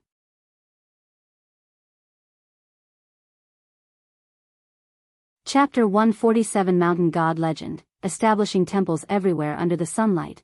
The vast dust waves between heaven and earth lingered for a long time. The hierarchs of the 9 dynasties sects gathered together, standing on the massive tree roots, looking at the surrounding scene, speechless. LV Badian was also the same. Even though the high-level members of the ephemera sect had been dead for a while, the shock in his heart had yet to dissipate. They had battled for so long without breaking through the ephemera sect's defenses, but in mere moments, the hierarch and the great cultivators of the mystic heart realm were all dead? What on earth had happened? Those standing at the top of the 9 dynasties' immortal cultivation world all felt complex and uneasy at that moment. Surviving this catastrophe brought them joy, but upon calming down, they felt fear. If the mysterious power that annihilated the ephemera sect so easily could destroy them just as effortlessly? The Sainthood sect leader, Liang Tsanghai, looked at Daoist Tianshu of the 3 Pure Ones Mountain and asked, "Daoist friend Tianshu, do you know what power this is?" Everyone looked at Daoist Tianshu, their eyes filled with hope. Being the oldest sect among the 9 dynasties, 3 Pure Ones Mountain's understanding of the world far surpassed theirs. Daoist Xianxia's expression was complex. He took a deep breath and said, "Poor Daoist also does not know what existence acted, but perhaps heaven and earth are punishing the ephemera sect." Heaven and earth? The faces of the hierarchs changed unpredictably. The sect leader of the Jueshan sect from the Taizong dynasty, Zhong Wujin, looked into the distance and sighed, "If heaven and earth have a spirit, why did it wait for so many deaths before acting?" Looking in the direction of his gaze, the disciples of various sects were escorting captives turned sacrificial victims. Their figures were as numerous as the stars, yet appeared so insignificant amidst the sea of trees. No one answered Zhong Wujin's question. This battle shattered their pride. Having witnessed such terrifying power, they realized that the unification realm was nothing, and the mystic heart realm was merely slightly stronger ants. The great cultivators of the mystic heart realm from the ephemera sect died without any resistance. They could never forget the despair on those cultivators' faces before they died. It was the mountain god. The mountain god acted. A voice rang out, causing everyone to turn their heads, only to see Sage Xianmiao quickly flying over. LV Badian recognized this person, the second on the golden list, the only one who forced Anhao to go all out. Sage Xianmiao flew swiftly and landed in front of Daoist Tianshu, raising his hand in salute. An old Taoist from 3 Pure Ones Mountain quickly asked, "Xianmiao, which mountain god?" "What do you know?" Sage Xianmiao took a deep breath and looked at the hierarchs, saying, "The one who annihilated the ephemera sect was the mountain god. The mountain god hides deep in the mountains, hard to trace. I was fortunate to have encountered it. Earlier, the mountain god gave me a wooden figure, telling me to use it to save the world. All of this was caused by that wooden figure." As he spoke of this, his face was full of reverence. The hierarchs all started questioning, making the area noisy. Liang Tsanghai seemed to recall something and immediately waved his hand towards the distance. Soon, a cultivator flew over, holding a wooden figure. Liang Tsanghai summoned the wooden figure from a distance, grasped it, and then asked Sage Xianmiao, "Friend, is this the wooden figure?" Sage Xianmiao immediately nodded, saying, "This is the mountain god's wooden effigy, do not offend it." Everyone's attention fell on the wooden figure in Liang Kanghai's hand, making him feel it was scorching hot. Some still doubted Sage Xianmiao's words, then Daoist Tianshu suddenly cast a spell, immobilizing Sage Xianmiao, and waved his horsetail whisk across his forehead, drawing out a vision. Everyone saw Sage Xianmiao kneeling in the woods. Before him on a branch squatted a little white-clothed figure.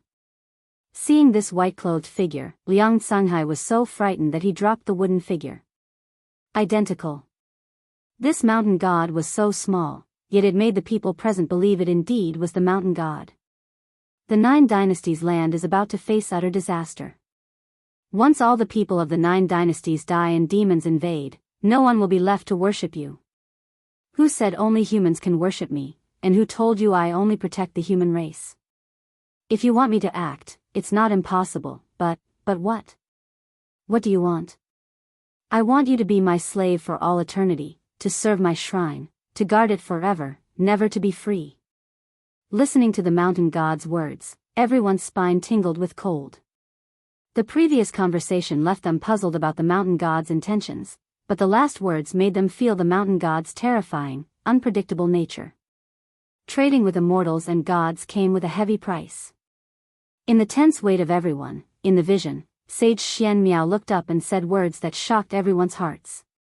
All right, I willingly become the mountain god's slave, just ask the mountain god to save the world. Take it and save the world.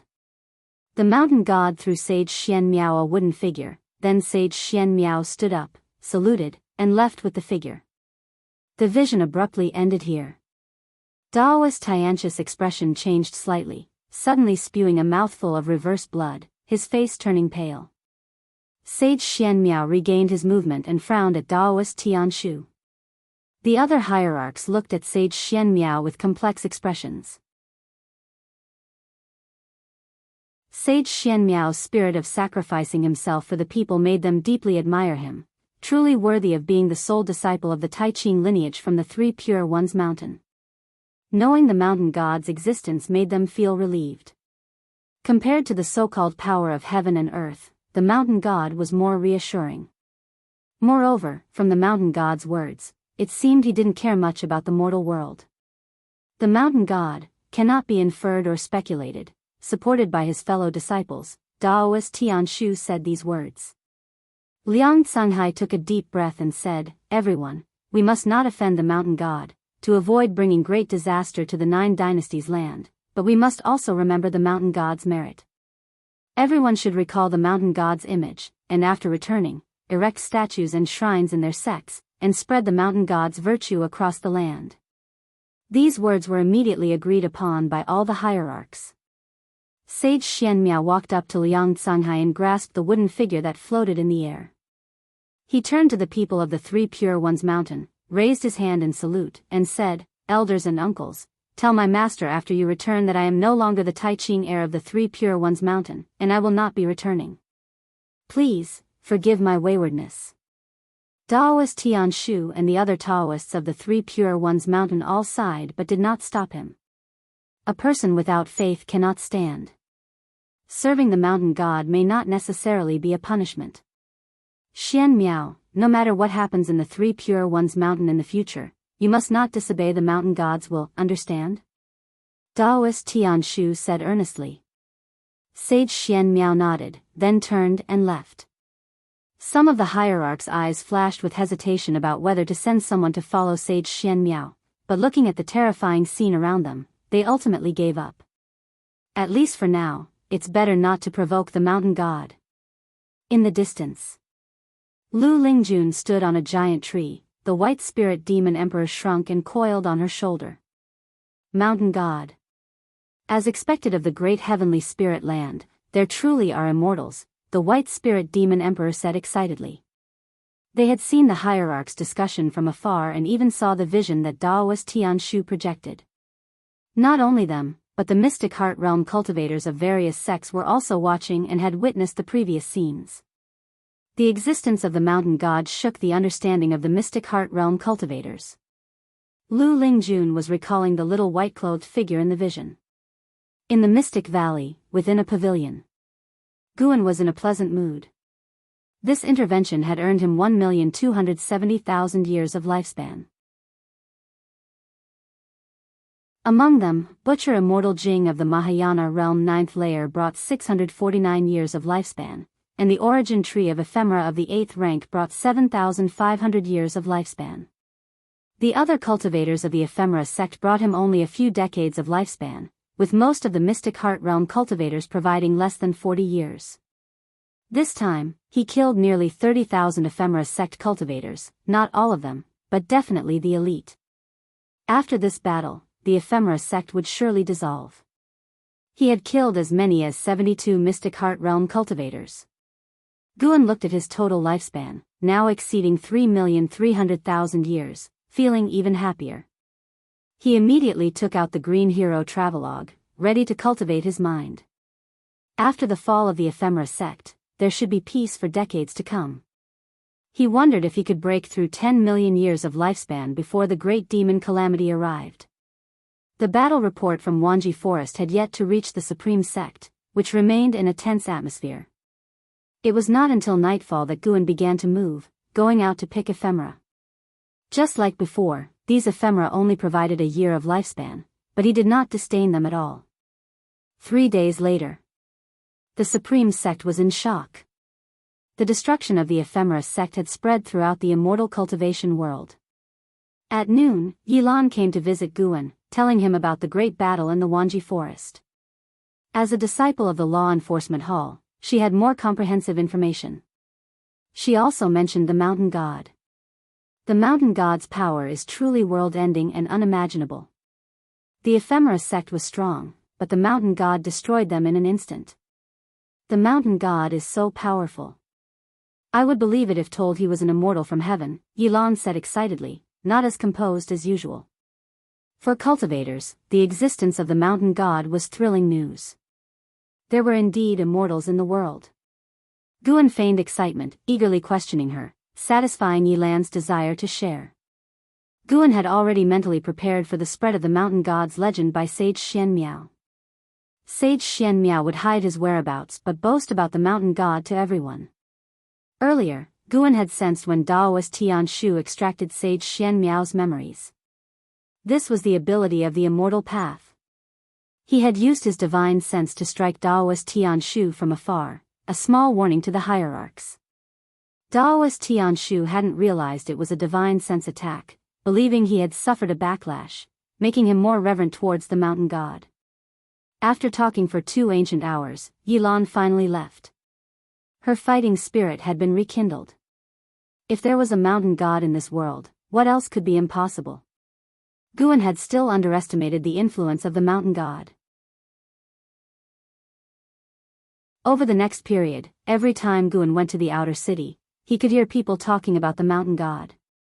The outer city had already built a mountain god Daoist temple where people burned incense and prayed, making it very lively. At the same time, the 9 dynasties sects were purging the world of ephemera. Within less than a month, 90% of the ephemera across the land had vanished, with the remaining sparsely distributed. Guan couldn't be bothered to collect more. Even so, his harvest was still massive.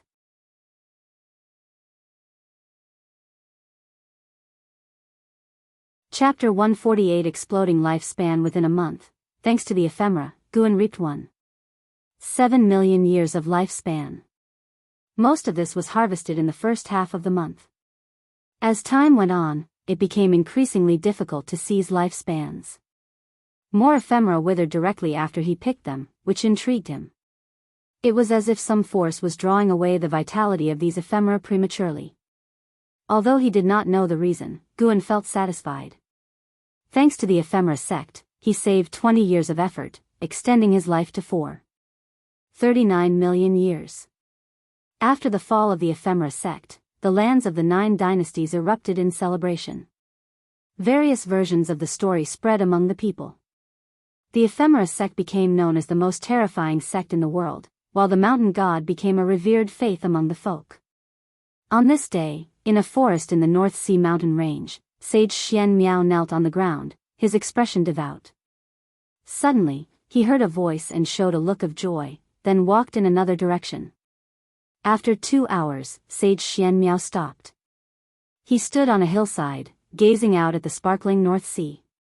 "Build a temple for me here, and open up a medicine field to plant herbs for me," Guan's voice sounded in Sage Xianxiao's ear. Sage Xianxia immediately agreed. He was very excited about the life of serving to come. Just like that, a day and a night passed. At dawn, Guan appeared as a little figure dressed in white on Sage Xianxiao's shoulder. Sage Xianxia was meditating on the steps in front of the temple, eyes closed in cultivation. Guan surveyed the temple that Sage Xianxia had built. It was decent, not magnificent but not shabby either. The courtyard walls were made of stone, as was the temple, with redwood beams and pillars, and red tiles lining the eaves. Nestled in the forest halfway up the mountain, it appeared faintly visible. A great cauldron in the courtyard burned incense, with wisps of smoke curling upwards, giving it the feel of an immortal's abode. Overall, Sage Xianmiao had put in a lot of effort, successfully pleasing him. Guan said, "The inscription on the plaque is not good. Mountain God Temple is too generic. There may be other mountain gods besides me in this world." Sage Xianmiao's eyes snapped open, and he instinctively turned to look, seeing the mountain god standing on his shoulder. His body instantly stiffened, not daring to move. He cautiously asked, "May I ask for your deity's name? I haven't decided yet." Guan jumped off Sage Xianmiao's shoulder and walked into the courtyard. Sage Xianmiao quickly stood up to follow, curiously asking, "What do you mean by not decided? Don't you have a divine group behind you, like the heavenly court in Investiture of the Gods?" Investiture of the Gods, what is that? Sage Xianmiao briefly explained the investiture of the gods, speaking of it with reverence. After listening, Guan snorted disdainfully, "Mere mortals dare to speculate about deities? I do not know if there is a heavenly court in the world, but I have never seen other deities since my birth." "Then how are you? You want to ask why I dare to call myself a mountain god?" "Dare not, dare not.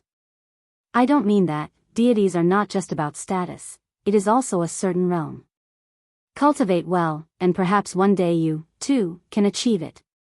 Guan's words made Sage Xianmiao's heart burn with excitement. He also wanted to be as powerful as the mountain god. Seeing that the mountain god was in a good mood, he began to inquire about the medicine field. "Plant whatever you wish, and I will come to harvest and send these herbs to rebirth," Guan answered casually, making Sage Xianmiao revere him all the more. He had never heard that plants also needed to be reborn. The mountain god's broad-mindedness was indeed beyond his imagination. After instructing Sage Xianmiao on a few things, Guan disappeared into thin air. He said he was going to sleep in the ground and to not disturb him unless necessary. Sleeping in the ground? Sage Xianmiao gained a new understanding. 2 months after the fall of the ephemera sect, great cultivators of the supreme sect returned with their disciples one after another. Their return also brought back many inside stories, once again spreading the legend of the mountain god in the supreme sect. Lu Lingjun also returned. She was listed in the Hall of Elders by LV Badian, her status soaring. LV Badian originally wanted to transfer her out of the Third Medicine Valley, but this time she refused. "From now on, I will cultivate in the Third Medicine Valley, continuing to protect you. However, don't expect me to be at your beck and call. If you can offer some herbs during normal times, I can do some things for you," Lu Lingjun said leisurely, sitting opposite Guan in the pavilion. Such an attitude. Really pretending. Guan laughed, saying, "It's not impossible to give you herbs. Actually, you can buy seeds, and I'll help you plant them. The yield will be all yours. It's a simple matter for me. With you guarding the Third Medicine Valley, I can be at ease." Lu Lingjun, hearing this, thought it was reasonable and said, "Indeed. In a couple of days, I'll go to the main city of the sect. The seeds and ranks there are higher." Then, she began to recount the fierce battle in the Wanji forest she experienced firsthand. She held great respect for the mountain god. As an ascender, deities had greater significance in her heart. Listening to her reverence for the mountain god, Guan secretly felt pleased. Guan didn't let his emotions show, occasionally expressing amazement. Once she finished speaking, Guan lamented, "The realm of the mountain god is truly unimaginable. I wonder if mortals can reach such a realm in their lifetime." Lu Lingjun seriously said, "Perhaps it is very difficult, but since we have embarked on the path of immortal cultivation, we must strive for this goal, even if we die without regret." Guan noticed that her lifespan had reached its limit, which is 3,700 years. She still had nearly 1,700 years left. He wondered if she could defy the heavens and reach the nirvana realm in the remaining years. For now, he had no intention of teaching her the primordial reincarnation skill. His relationship with Lu Lingjun hadn't reached that level yet. He would observe her next actions first. If she pleased him, he might give her a hand. If she treated him poorly, she could forget about it. An hour later, Lu Lingjun stood up to leave. Before departing, she reminded him, "Don't pay attention to those worthless books. If you have time, write another investiture of the gods. I want to see what happened to those people after they became deities." Worthless books? You don't understand at all. Guan glared at Lu Lingjun's back. After she closed the door, he took out the Supreme Secret Records. This was the last volume of the Supreme Secret Records. After reading it, he planned to burn it. He opened the first page and began to savor it. Shenzhen's writing style had changed. The final volume had a melancholic tone, unlike the previous boldness. Nice, I like it. As a melancholic person himself, Guan decided not to burn the Supreme Secret Records. Watching the male protagonist and his soulmate expressing their feelings during a farewell, releasing years of emotional conflict, next came the illustrations Guan usually despised. He decided to take a careful look to see if Shenzhen's drawing skills had any flaws. As the new year arrived, Guan participated in the spring festival celebrations in the Third Medicine Valley and the Mystic Valley. Late at night, he arrived at Ninshu Cave in the Heavenly Phoenix Mountain. He brought fine wine and delicacies to Tian Yaoer, intending to celebrate the festival together. Apart from tending to the herbs, Tian Yaoer spent her time cultivating. Life was quite dull, so every time Guan visited, he would bring her various delicacies. This was Tian Yaoer's first time drinking wine. She held the jar and was choked by the first sip. This was spiritual wine. Even core formation cultivators would get drunk if they drank too much. Although intoxicated, this wine could boost cultivation, making it an excellent aid for cultivation.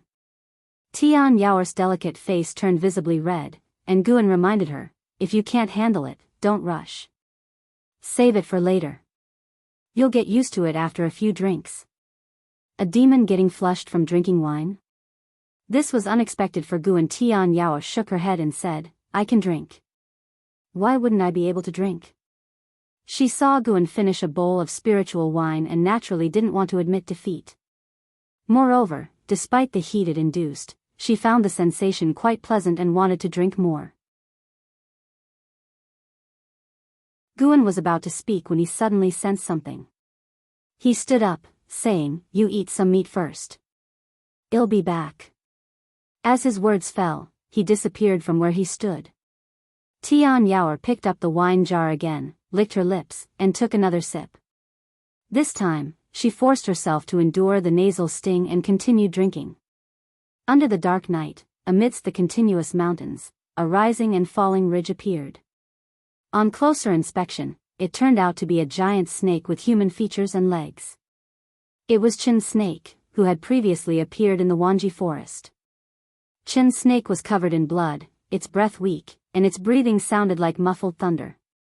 Around it, demon fog churned, with faint ghostly shadows approaching. Qin's snake's lively eyes were extremely fatigued, ready to close at any moment. Such powerful qi blood, an ancient species. A chilling laughter sounded, startling Qin's snake. It opened its eyes to see a figure floating above the demon fog in the distance. It was an old woman in a black robe, with 2 horns on her head and a pair of wings on her back. The black fur on her cheeks made her appear even more terrifying. The Heaven Phoenix Demon Mother gazed at Qin's snake with eyes full of greed. Qin's snake moved slightly but could not get up. The Heaven Phoenix Demon Mother began to approach Qin's snake, black demon energy swirling around her like 2 black dragons encircling Qin's snake's huge body. "If you don't want to die, turn and leave now." A voice came from Qin's snake's direction. The Heaven Phoenix Demon Mother stopped and squinted to see a little figure in white standing on Qin's snake's forehead, wearing a mask.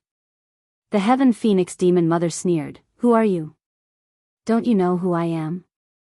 Guan heard this, was about to answer, but then thought it was bothersome. So, he waved his sleeve, and terrifying mana surged toward the Heaven Phoenix Demon Mother, instantly turning her to ashes. You successfully seized 203 years of lifespan from the Heaven Phoenix Demon Mother, Unification Realm, 9 layers. The Demon King that Tian Yaoer feared the most died under Gu An's hand, without any resistance. Qin's snake struggled to keep its eyes open and spoke weakly, Are you the mountain god?" Its voice was androgynous, barely audible. That day, during the ephemera sect battle, it was injured and saw the wooden figure. The wooden figure looked a lot like Guan now. Guan spoke, "Since you have saved lives, I will save you this once." He took out a bottle of elixirs he had already refined and poured them into Qin Snake's mouth. Qin Snake was seriously wounded and poisoned by the origin tree of ephemera's ephemera poison, which could only be cured by the ephemera elixir made from ephemera. Mountain God, someone, has inherited the ephemera sect's power, Qin Snake said weakly. Its snake eyes glowed, revealing a figure. Guan focused his eyes, and his expression under the mask turned peculiar. How could it be him?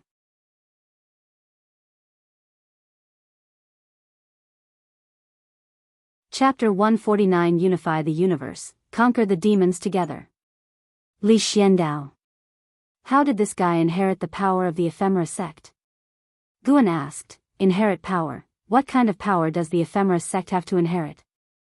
Qin Snake answered with difficulty. The ephemera flowers spread all over the world absorb spiritual energy for the spirit of ephemera, which is also an ancient species. It can absorb the spiritual energy of the world through the ephemera flowers.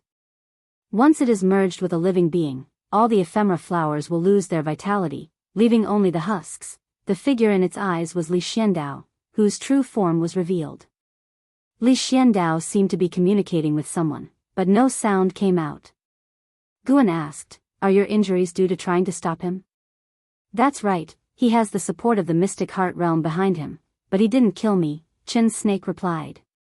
Guan asked, "Do you want me to kill him?" "If possible, it's best to cripple his cultivation level. The spirit of ephemera is ultimately an ominous entity. Then you should take good care of your injuries, and one day remove him yourself. Your poison will soon be gone." Guan replied casually, regardless of truth. How could he possibly listen to Qin Snake's words and cripple someone just like that? Qin Snake remained silent for a moment, then said, "I was being presumptuous." Guan then disappeared from its forehead. Qin Snake also possessed mystic heart realm cultivation. Once the poison was removed, even the demons of the heavenly Phoenix Mountain couldn't do anything to it. Sensing Guan's disappearance, Qin Snake closed its eyes, and its breathing began to weaken. On the other side, Guan returned to the Nianshu cave and was surprised to find Tian Yao already drunk, lying on the table. He picked up the jar and found it completely empty. "This girl." Guan smiled helplessly, picked up Tian Yao, and walked towards the room. Master, help me, kill the demon mother, avenge my parents," Tian Yao mumbled as she clung to Guan's neck, her hot breath landing on his neck. Guan didn't tell her that the Heaven Phoenix demon mother was already dead. With a target of hatred, she would work even harder in her cultivation. The next day at noon, Guan came to Tianya Valley. Last night, he had used divine sense to capture that Li Xiandao had returned to Tianya Valley. From afar, Guan saw Li Zuando's figure. He was sitting at a stone table under a tree, holding a book in one hand. Li Xiandao, Void Crossing Realm 7th Layer 271/1599/6050, Void Crossing Realm 7th Layer. His cultivation level had increased again. The most crucial thing was that his extreme lifespan had doubled. Guan remembered that his extreme lifespan was just over 3,000 years. Is the spirit of ephemera so powerful? Guan suddenly felt that Li Xiandao was truly remarkable. Those with higher extreme lifespans than him didn't cultivate as quickly as he did. Even in Hao's cultivation speed might not be as quick as his. The most critical factor was that no one knew Li Zuando's true cultivation level. He had cultivated a special miracle skill, and his apparent cultivation level was now at the core formation realm 1st layer. Disguising Void Crossing Realm 7th Layer as core formation realm 1st layer, how crafty. Guan thought as he walked towards Li Xiandao. "Greetings, uncle." Guan came before Li Xiandao and saluted. Li Xiandao put down the investiture of the gods in his hand and smiled. "Guan, you finally came. I have prepared a superior golden elixir for you." The original owner of this golden elixir was a first-rate genius. When your cultivation level reaches the 9th layer of the foundation establishment realm, I'll have a great cultivator help you achieve the core formation realm. Upon hearing this, Guan quickly thanked him. Li Xiandao motioned for him to sit down and continued talking. Recently, I have been studying the investiture of the gods again and have gained many insights. What do you think would have happened if King Zhou had befriended the Chan sect from the beginning? Guan replied, there are no what-ifs. Different natures lead to different choices. Many things are destined to happen. King Zhou was tyrannical, and the Chan sect might not have approved of his ways.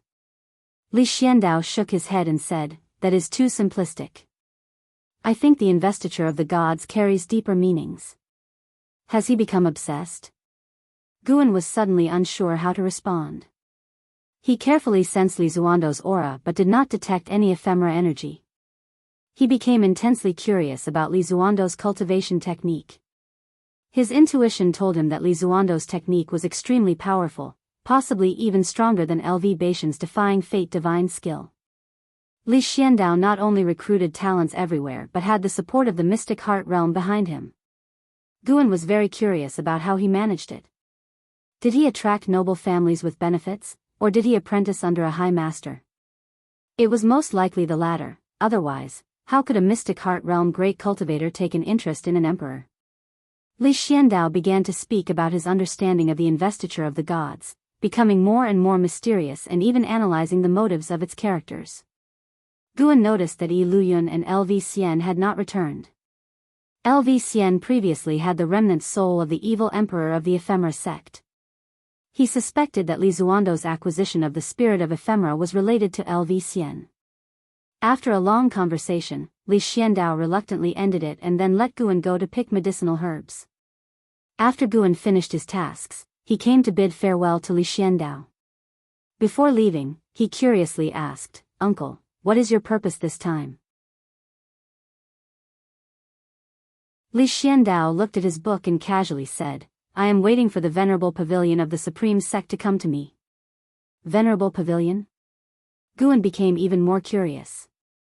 Had Li Xiandao already attracted one of the three major families? He did not continue to ask, he let these people fight as long as it did not affect him. With his current cultivation level, if not invincible in the continent, at least in the 9 dynasties, no one could threaten him. His curiosity stemmed more from a spectator mentality. Standing on high, watching these people struggle, it indeed had a certain interest. After peace returned to the world, Gu An's life resumed as usual. He traveled between various medicine valleys, occasionally visiting the outer sect city, chatting with friends in the city. To him, every day was interesting and not boring. In the blink of an eye, 5 years had passed. That summer, Guan turned 79. His lifespan had broken through 5 million years, inching closer to 10 million years. The mystic heart realm was no longer a secret, at least in the inner sect city. There were even people discussing the stories of great cultivators in the mystic heart realm. That day, Guan came to the inner sect city and invited Wu Ju to a tavern for a drink. Wu Ju was very pleased with his visit. After each had drunk a jar of wine, Wu Ju said, Brother Gu, next month, I have to leave. I probably won't come back for 10 years. Over the years, Wu Ju's extreme lifespan had not increased, possibly due to the tranquility of his days. Guan curiously asked, Where are you going? Wu Ju replied, The current emperor has called for uniting the 9 dynasties and gathering the power of the world to resist the great demon calamity in decades. My master is sending me to support him. Zhou family. 5 years ago, Guan had become curious about which venerable pavilion Li Xiandao met with, so he used his divine sense to spy and discovered that the venerable pavilion was Wu Ju's master, Zhou Yu. After they met, Li Xiandao returned to the court and made a statement that shocked the world. Unite the universe, jointly fight demons. Such arrogant words had been criticized by the Supreme Sect disciples, yet the events had defied their expectations. To everyone's surprise, the Supreme Sect sent disciples to support the dynasty, acting on behalf of Li Xiandao. This was clearly not LV Baishan's idea. Guan could sense that the atmosphere in the inner sect had become tense. It was worth noting that LV Badian had not come to find Guan in the last 5 years. If he hadn't used his divine sense to check and confirm that LV Badian was alive and well, in seclusion cultivating, He might have thought that LV Badian had been forced into deviation again. I have a disciple named Yi Yen. He joined the army many years ago. If you encounter him, please take good care of him. Guan smiled. Wu Ju patted his chest and smiled. Of course, no problem.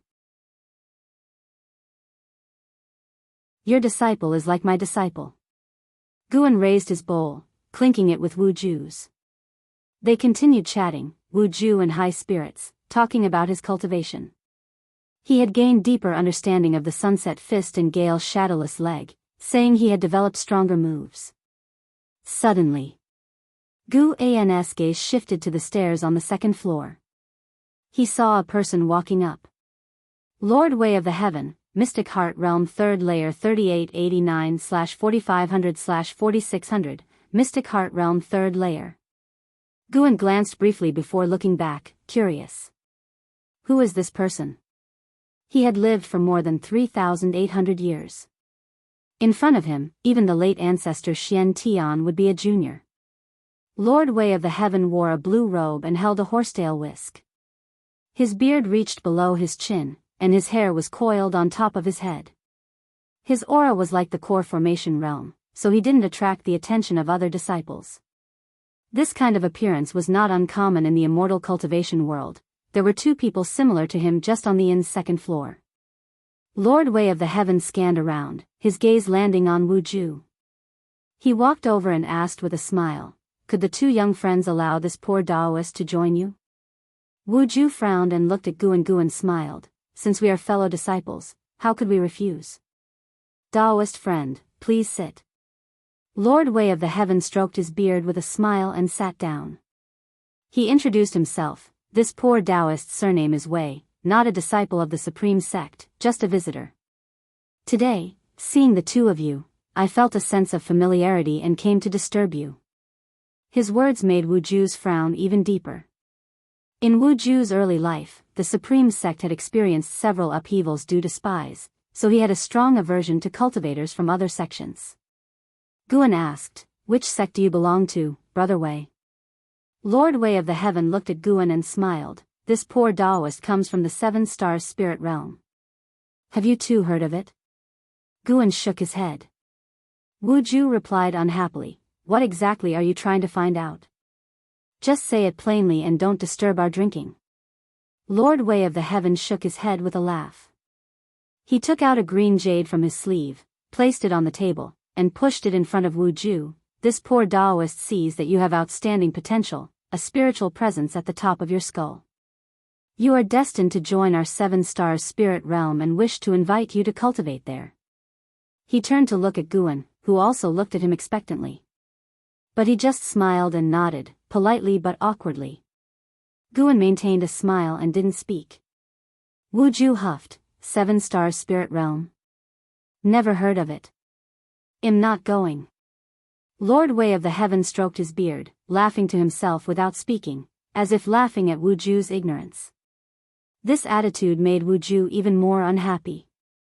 He glared at him, his hands already clenched into fists. Lord Way of the Heaven laughed. My young friend, do you know how many people in the 9 dynasties would want to join the 7 Stars Spirit Realm? Even if it was just for a few years of cultivation, they would eagerly and desperately go. Hearing this, Guan suddenly thought of the Holy Land that Ji Xiaoyu had gone to. Could the 7 Stars Spirit Realm be the legendary Holy Land?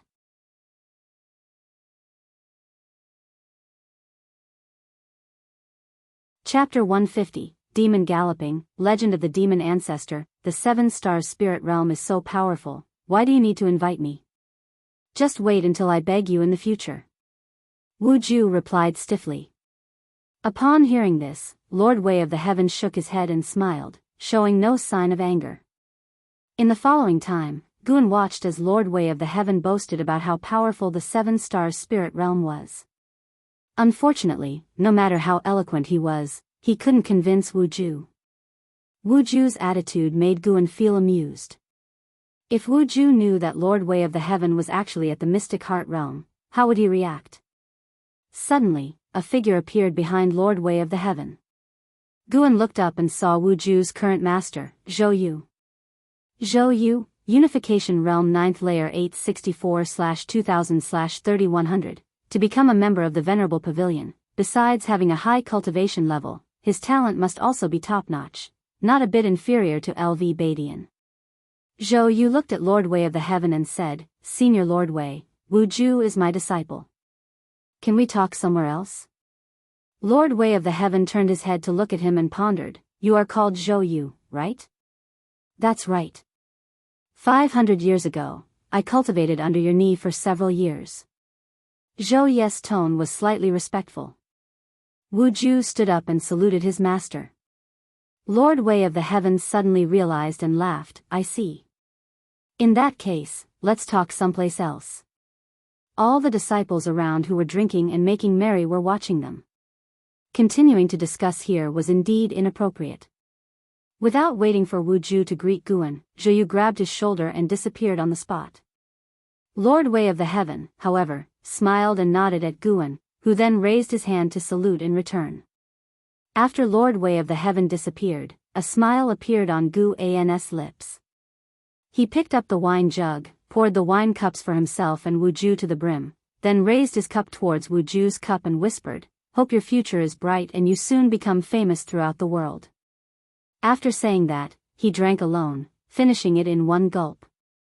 After drinking, Guan got up and went downstairs, settled the bill, and left the inn. He did not go straight back to the Third Medicine Valley but headed towards the inner sex book collection hall. Since Guan borrowed the Chronicles of the World and the continental map from the inner sex book collection hall, he had established a relationship with Elder Su Lu. Over the years, the two often exchanged about the Green Hero travelogue, forming a friendship of an age gap. It is worth mentioning that Guan also made the acquaintance of Ancestor Kusong in the book collection hall. Ancestor Kusong hid his supreme elder identity and befriended Guan under the guise of an inner sect disciple, and Guan did not expose him. When he arrived at the third floor of the book collection hall, Guan found Su Lu and took out the books he had previously borrowed, then smiled and said, Elder Su, do you have any more books by Daoist Xianxia? Daoist Xianxia was the author of the book Su Lu had lent to Guan. This book was not sold in the book collection hall, it was a book sent back by a friend of Su Lu who had gone overseas. It was said to be very popular. After reading it, Guan found that Daoist Xianxia's writing was indeed excellent. He even saw traces of Green Hero travelogue in it. Later, he heard from Su Lu that Green Hero got inspiration to write Green Hero travelogue after reading this book by Daoist Xianxia. Su Lu received the books Guan placed on the table and looked up at him, saying, Brat, you should read in your spare time from Cultivation, don't get addicted to it. Guan smiled and said, I have average talent. No matter how hard I cultivate, it's useless. In this lifetime, I can probably only reach the core formation realm. You know, I am the Valley Master of Medicine Valley. I can improve my cultivation level with elixirs. Why waste time on cultivation? I'd rather enjoy life and cherish the time being alive. Su Lu already knew his destiny, so upon hearing these words, he felt they made a lot of sense. Su Lu smiled and said, Indeed, there is still one book by Daoist Xianxia, it's with someone upstairs. Go find him. Guan immediately cupped his hands at him, then turned and walked towards the stairs.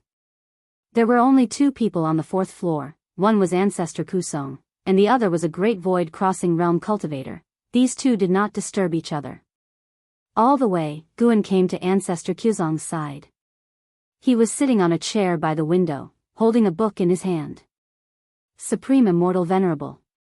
This was a popular novel written by Pannon.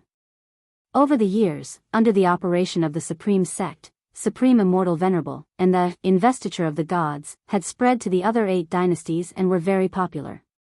The most popular was still Supreme Immortal Venerable, while the Investiture of the Gods was highly recommended by the high levels of various sections. In the world of immortal cultivation, there was a classic saying, look at the Investiture of the Gods for high realms, and look at the Supreme Immortal Venerable for low realms. The fact that Ancestor Kusong liked Supreme Immortal Venerable surprised Guan, Senior. Elder Su recommended me here. May I borrow the book by Daoist Xianxia? Guan asked softly. Ancestor Kusong listened and touched his left hand into his pocket, took out a book, and threw it to him. Guan caught the book, flipped through it briefly, and immediately smiled. Ancestor Kusong suddenly asked, Guan, have you read the Supreme Immortal Venerable before? Pan-An's identity was still a secret in the Supreme Sect, known only to a few, and Ancestor Kusong did not pursue the author's identity. Yes, it's all right. Guan commented. Although the Supreme Immortal Venerable was a book he originally wrote, he did not like to read it because there was no sense of novelty. Ancestor Kusong chuckled, then you don't understand the greatness of Supreme Immortal Venerable. In my opinion, this book is better than the Investiture of the Gods, because it can resonate with the majority, showing that the author understands the mundane world. Guan said, but I still like the Investiture of the Gods better. It has more detail and more imagination. The two began to argue about which book was better. Guan did not intend to let him win. After all, ostensibly Guan did not know his true identity. They were friends with a significant age difference but shared a common interest. If Guan always agreed with him, flattering him, it would rather be boring. After a long argument, Guan had the upper hand and left satisfied. Ancestor Kusong, who had been blowing his nose and glowering, watched Guan go downstairs. The anger on his face subsided, turning into a playful smile. At this moment, the great void-crossing realm cultivator walked over. This was a man dressed in a gray Daoist robe. He came to Ancestor Kusong and asked with a smile, Ancestor, why are you arguing with the Foundation Establishment Realm cultivator? He is in the Foundation Establishment Realm, but the fact that he can enter the inner sect shows he is not so simple, does it? Ancestor Kusong asked in return. The gray-robed man shook his head. Maybe he has some background, but cultivation levels don't lie. Ancestor Kusong smiled but did not reply, continuing to read the Supreme Immortal Venerable. The gray-robed man continued to ask, the 9 dynasties sects plan to jointly explore the demon land to find the cause of the demon calamity. Will you go? Ancestor Kusong replied, yes, these old bones of mine have no hope of advancing further. After enjoying some more leisurely days, I will head to the demon land. The gray-robed man, upon hearing this, said, Ancestor, take me with you. Nonsense, this trip is life-threatening. Even though I'm at the Mystic Heart Realm, I can't protect you. Is it that terrifying? Do you think the ephemera sect dares only to make trouble in the 9 dynasties lands for no reason? Could it be that there is also a Mahayana expert in the demon land? Ancestor Kusong did not answer. He shifted his gaze to the window. Beneath the blue sky, disciples flew in and out. The scenery was beautiful. Deep night. Heavenly Phoenix Mountain, Ninshu Cave. Guan was teaching Tian Yao how to cultivate the limitless freedom step. Tian Yao was the only one to inherit the limitless freedom step. Together with the primordial earth immortal skill, in 1,000 years, her strength would certainly be very powerful. In the same realm, it might not be said that she would be invincible, but no one, neither human nor demon, could stop her. Tian Yao was very excited about Gu An's teachings. This was the first time Guan had taught her a spell. The step technique of the limitless freedom step was very complex, and Tian Yao practiced it with great effort. Guan was not in a hurry, since this step technique required years of cultivation to show its effects. If Tian Yao could master it after just practicing it once, he would be devastated. 5 years passed. Guan pondered when to help Tian Yao form a core. Tian Yao used to be like a medicine pot. When they first met, she had already reached the 9th layer of the Foundation Establishment Realm, only 1 step away from the core formation realm. She previously lacked a cultivation technique, but now, with the primordial earth immortal skill, breaking through was no longer a difficult matter. Guan, watching Tian Yao's graceful figure, suddenly sensed something and released his divine sense. His divine sense ascended into the sky, overlooking the entire heavenly Phoenix Mountain. He saw a magnificent scene. Countless demons were rushing towards the north like a tidal wave, covering the land and mountains. In the night, demon fog rolled incessantly, unable to conceal the figures of the demons. With one sweep of his divine sense, Guan saw demons, monsters, and ghosts. Their march caused the land and mountains to tremble, and the commotion intensified. After a while, Nianshu Cave also began to tremble slightly, startling Tian Yaoer into stopping. She nervously came to Gu An's side, grabbing his arm with both hands, her eyes full of fear. She whispered, "It's happening again." Guan looked down at her and asked, "Why do you say that?" Tian Yaoer answered, "When I was very young, the same thing happened. Many demons went north, even the demon mother went. It was said they were going to meet the demon ancestor." "The demon ancestor? Tell me about it." Guan became interested, pulling Tian Yaoer to sit at the stone table. Tian Yaoer took a deep breath and began to tell the legend of the demon ancestor she had heard. Legend has it that a long time ago, the first demon was born between heaven and earth. He was the demon ancestor.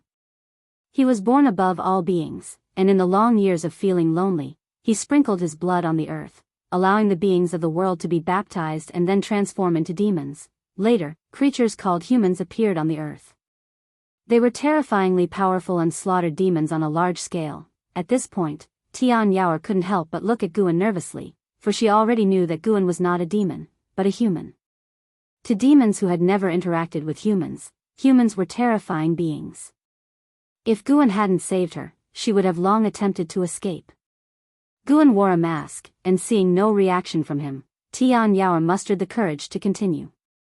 That group of foreign cultivators of the human race was extremely powerful. They slaughtered demons, seizing demon cores and treasures, and ultimately enraged the demon ancestor. The demon ancestor personally took action and repelled the terrifying cultivators of the human race. However, the true calamity had just begun. Many years later, cultivators of the human race attacked again, and this time, their numbers were even greater. To protect the demon clan, the demon ancestor eventually fell, perishing completely. After that, humans took root on the earth, and the demon clan faced a period of oppression. During these long years of oppression, the demon clan always sought to revive the demon ancestor and exterminate the human race. Until now, the demon ancestor was about to be resurrected, and every few decades, all the demons in the world would go to worship the demon ancestor, offering their demon blood.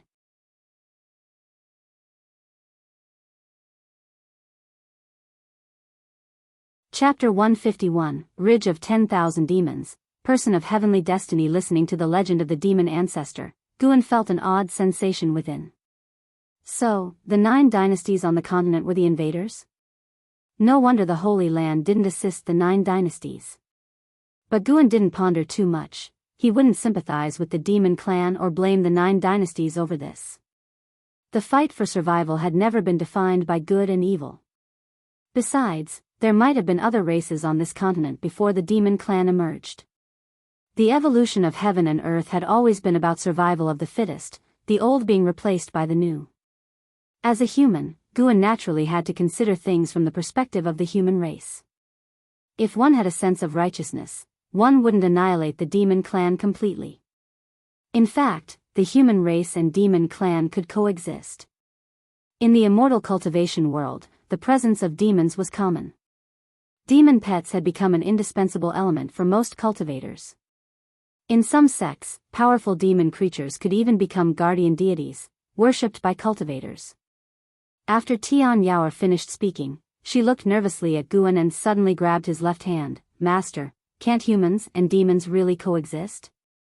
Why must it always be a fight to the death?" Although she feared humans, she didn't dislike them because she had never encountered humans since childhood. On the contrary, those who persecuted her were from the demon clan. Guan withdrew his hand, saying, "It's not just about races in this world. To become stronger, one inevitably walks the path of struggle. Rather than worrying and feeling sorrowful, it's better to focus on cultivation because your enemies won't sympathize with you. If you wish to sympathize with others, you must become powerful enough." Because of the memories from his past life, aside from the friends he had genuinely bonded with, Guan viewed the world with a sense of detachment. When the chaos erupted in the Supreme Sect's outer sect, he had etched the word righteousness into his mind, but he didn't feel extreme hatred toward those actions. When the ephemera sect ravaged the world, he didn't harbor extreme hatred either. He could immerse himself in the mundane world, yet deep within, he harbored a kind of solitude. This solitude allowed him to see through everything clearly and kept him from being swayed by his surroundings. After listening to his words, Tian Yao nodded earnestly and said, "If the demon ancestor is resurrected and humans are driven away, Master, wherever you go, you must take me with you." Guan smiled and asked, "Is the demon ancestor really that powerful? Will humans surely be driven away? I once heard the demon mother say that once the demon ancestor is resurrected, this continent will completely become a land of demons and devils." The human cultivators of today simply can't contend with the demon ancestor, Tian Yao said with her head tilted. So powerful? Guan grew even more intrigued by the demon ancestor. If nothing went wrong, when the calamity of demons and devils erupted, he would have to deal with the demon ancestor. Moreover, Guan was half skeptical of Tian Yao's words. He felt there were more secrets hidden on this continent, not fully explained by this legend. If the continent truly belonged entirely to the demon clan, then where did the devils and ghosts come from? Devils were not just another term for demons, they existed as a separate force. If humans practiced demonic power, they became demon cultivators. If the demon clan practiced demonic power, they became demon devils. Why did demonic power appear? Moreover, Guan sensed that the demon land had an extremely heavy aura of resentment, far surpassing that of the 9 dynasties' lands. In the demon land, human cultivators were rarely seen. It couldn't be said that all of this resentment was caused by human cultivators, right? Then, Guan asked Tian Yao to continue cultivating the limitless freedom step, while he used his divine sense to track the roaming demons and devils. Under the night sky, various demons galloped through the mountains and wilderness, and numerous demon birds flew over the hilltops. On closer look, amidst the demons were also shadows of devils and ghosts.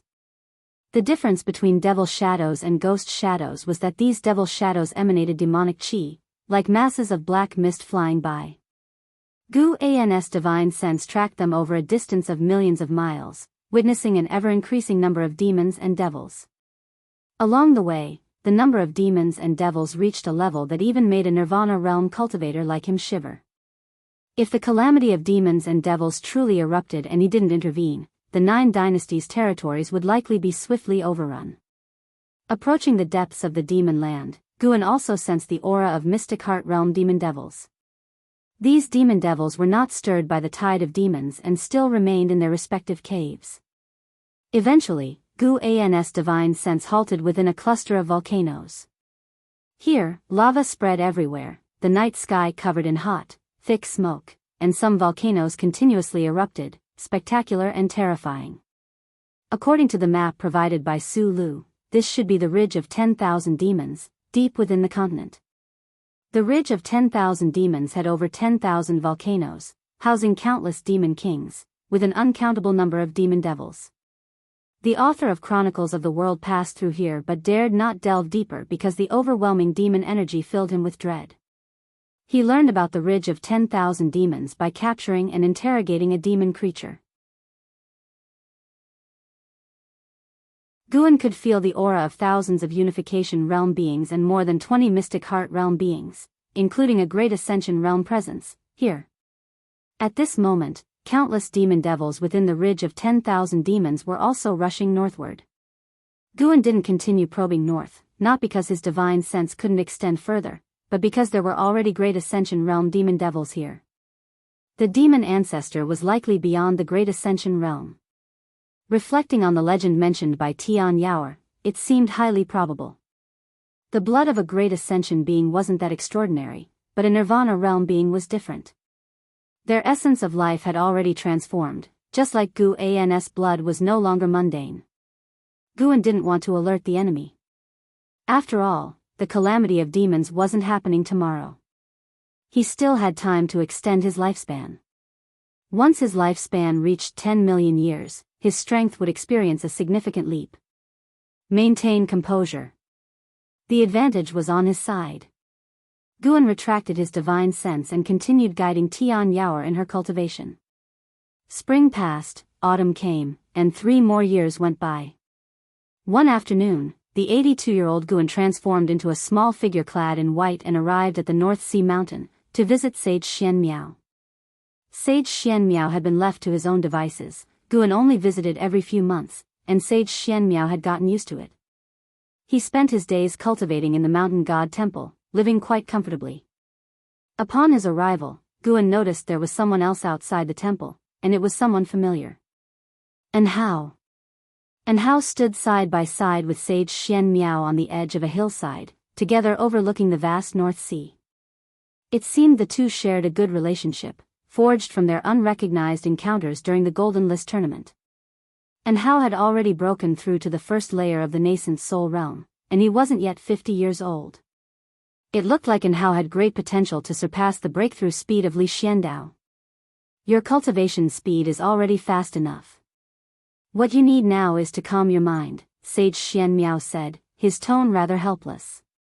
Before participating in the Golden List tournament, he truly believed his talent was unrivaled in the world. Being defeated by Hao didn't leave him despondent, rather, he felt fortunate. He was glad to have met Hao, which allowed him to recognize his own limits early on and thus cultivate better. Hao stood tall, his arms crossed over his chest, his handsome face with loosely tied long hair, exuding both a free-spirited aura and the demeanor of a prodigy. He chewed on a blade of grass, softly laughing. I don't feel that my cultivation speed is very fast. For some reason, since I started cultivating, I've constantly felt a sense of urgency. If I don't hasten my cultivation, disaster will surely befall me. He gazed at the North Sea surface, his eyes profound. Seeing the kid who, back then, wasn't even up to his shoulder, now growing into such a figure, Guan felt a great sense of accomplishment. If it weren't for him, Hao would have long perished in the jaws of demons. Moreover, he had guided Hao in his cultivation, so he deserved to feel this sense of achievement. Hearing Hao's words, Guan thought of the limit of one's lifespan. Could it be that geniuses like Hao could sense the existence of heavenly destiny? If he couldn't achieve nirvana within 10,000 years, he would eventually die. Sage Xianmiao sighed, since that's the case, let me guide you. Previously, while passing through Tianwei, my treasure guided me to the ruins of a great cultivator's cave abode. However, the restrictions inside were complex, and I couldn't comprehend them at the time, so I set it aside and came to participate in the Golden List tournament. You can try, as there are great opportunities inside. Upon hearing this, Hao couldn't help but ask for the exact location of the cave abode ruins. Sage Xianmiao took a map from his storage bag and handed it to Hao. After chatting a while longer, Hao prepared to leave. Before departing, he reminded, the hateful Heaven Divine Sword has been causing quite a stir in the immortal cultivation world recently. The Sword Master has already turned to demonic cultivation and learned an evil art, killing more and more people. Be careful in these deep mountains, so he doesn't catch you. If the mountain god is always drowsy, no one can save you. Sage Xianmiao laughed, I am at the 5th layer of the divinity transformation realm. The hateful Heaven Divine Sword hasn't yet killed a divinity transformation cultivator. Hao shook his head with a wry smile, waved his hand, and turned to leave. He leaped, a flying sword emerging from his waist. He stepped onto it and quickly vanished at the edge of the North Sea. Sage Xianmiao watched for a while, then turned back to the temple. Just as he entered the courtyard, he heard the voice of the mountain god, this boy's root bones are extraordinary, and his chi fortune is remarkable. Looking up, he saw the mountain god sitting on the temple's eaves, watching Hao's departing figure. Sage Xianmiao smiled and said, his talent is indeed unparalleled. My master once said that the supreme sect would give birth to a genius capable of changing the world, and perhaps it's him. Guan chuckled upon hearing this. So, the 3 Pure Ones mountain is this impressive? Sage Xianmiao replied, 3 Pure Ones mountain certainly can't compare to you.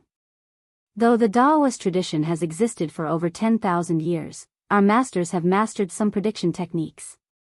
Actually, our 3 Pure Ones mountain also hails from overseas. Our ancestors couldn't return, so they settled on this continent.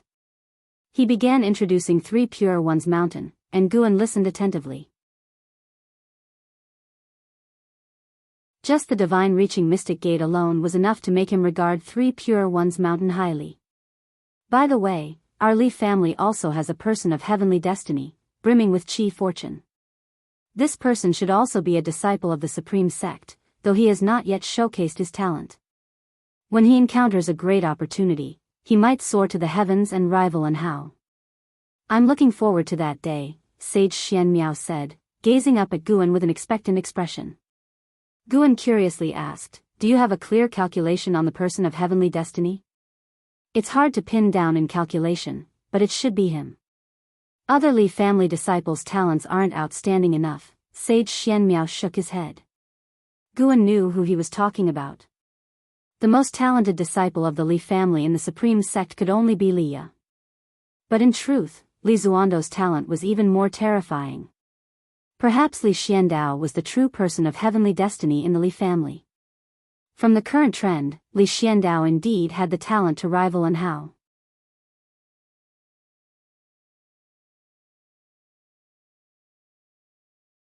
Chapter 152 Master, Save Me. After chatting with Sage Xianmiao for a while, Guan asked him to take him to the medicine garden for a look. Sage Xianmiao had planted a medicine garden at the foot of the mountain, quite large in scale, managed by a few minor demons. Guan began to pick the ripe medicinal herbs and lectured Sage Xianmiao with a bunch of grand principles.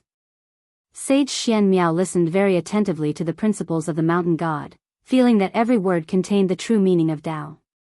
After picking, Guan took only half, leaving the other half for Sage Xianmiao to refine elixirs and cultivate. Although it was not the first time this happened, Sage Xianmiao was moved every time. Even though he was a servant, serving for a lifetime, he was actually cultivating under the mountain god's guidance, which was a great blessing.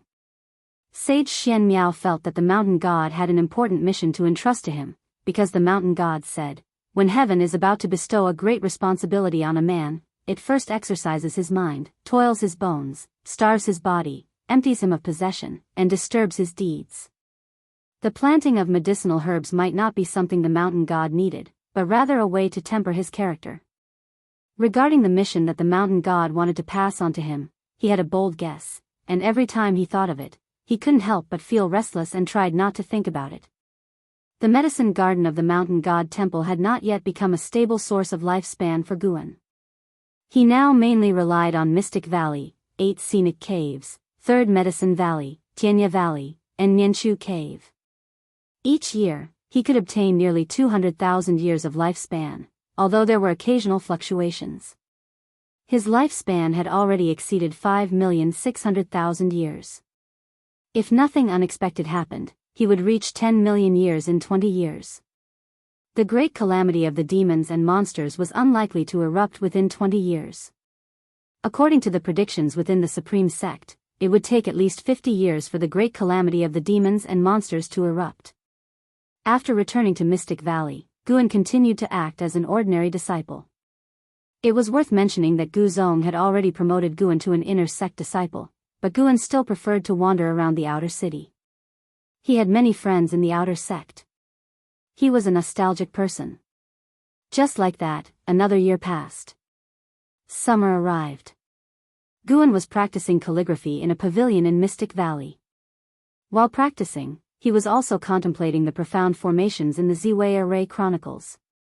Lu Jiujia suddenly came to visit Guan. Hearing the knock on the door, Guan let him in. He closed the door, walked to the desk, and said, "Senior brother, I have news about Wuxin." Wuxin was Gu An's junior disciple, a spy from the Thousand Autumn Pavilion. Although Wuxin had left, he had left behind the Daoist expansion skill. Guan did not look up, continuing to stare at the paper, saying, "Let's hear it." Lu Jiujia immediately said, "Due to the chaos in the ephemera sect, the Thousand Autumn Pavilion has disbanded. I originally thought he had perished, but recently I heard that a young monk has appeared under the Emperor's command, calling himself Wuxin. This monk acts ruthlessly. He once slaughtered 9,000 soldiers of the Hanlu dynasty by himself and refined their heads into magic artifacts. This matter has caused a huge sensation in the immortal cultivation world. The emperor, in his quest to unify the world, employs people without regard for morality. Now he has quite a few demon cultivators and ghost cultivators under his command. After hearing this, Guan sighed at Wuxian's transformation. As for Wuxian's actions, he could not comment. It was worth noting that the immortal cultivation world in the 9 dynasties had tacitly approved of Li Zuando's actions, allowing the dynasties to go to war. But there was one rule: no matter how they fought, the sects were not to be involved. At least, the grudges of the dynasties could not escalate to the sections. Of course, although the rule was like this, the supreme sect would secretly support Li Xiandao, and the immortal cultivation sects of the Hanlu dynasty would also send aid. Cultivators from the 9 dynasties all hoped that the dynasty which unified the world would be their own dynasty. Lu Jiujia exclaimed, "Wuxian's current strength is probably comparable to the core formation realm. Given his talent, he couldn't be this powerful. He must have practiced some kind of demon skill. Senior brother, you must be careful if you encounter him in the future."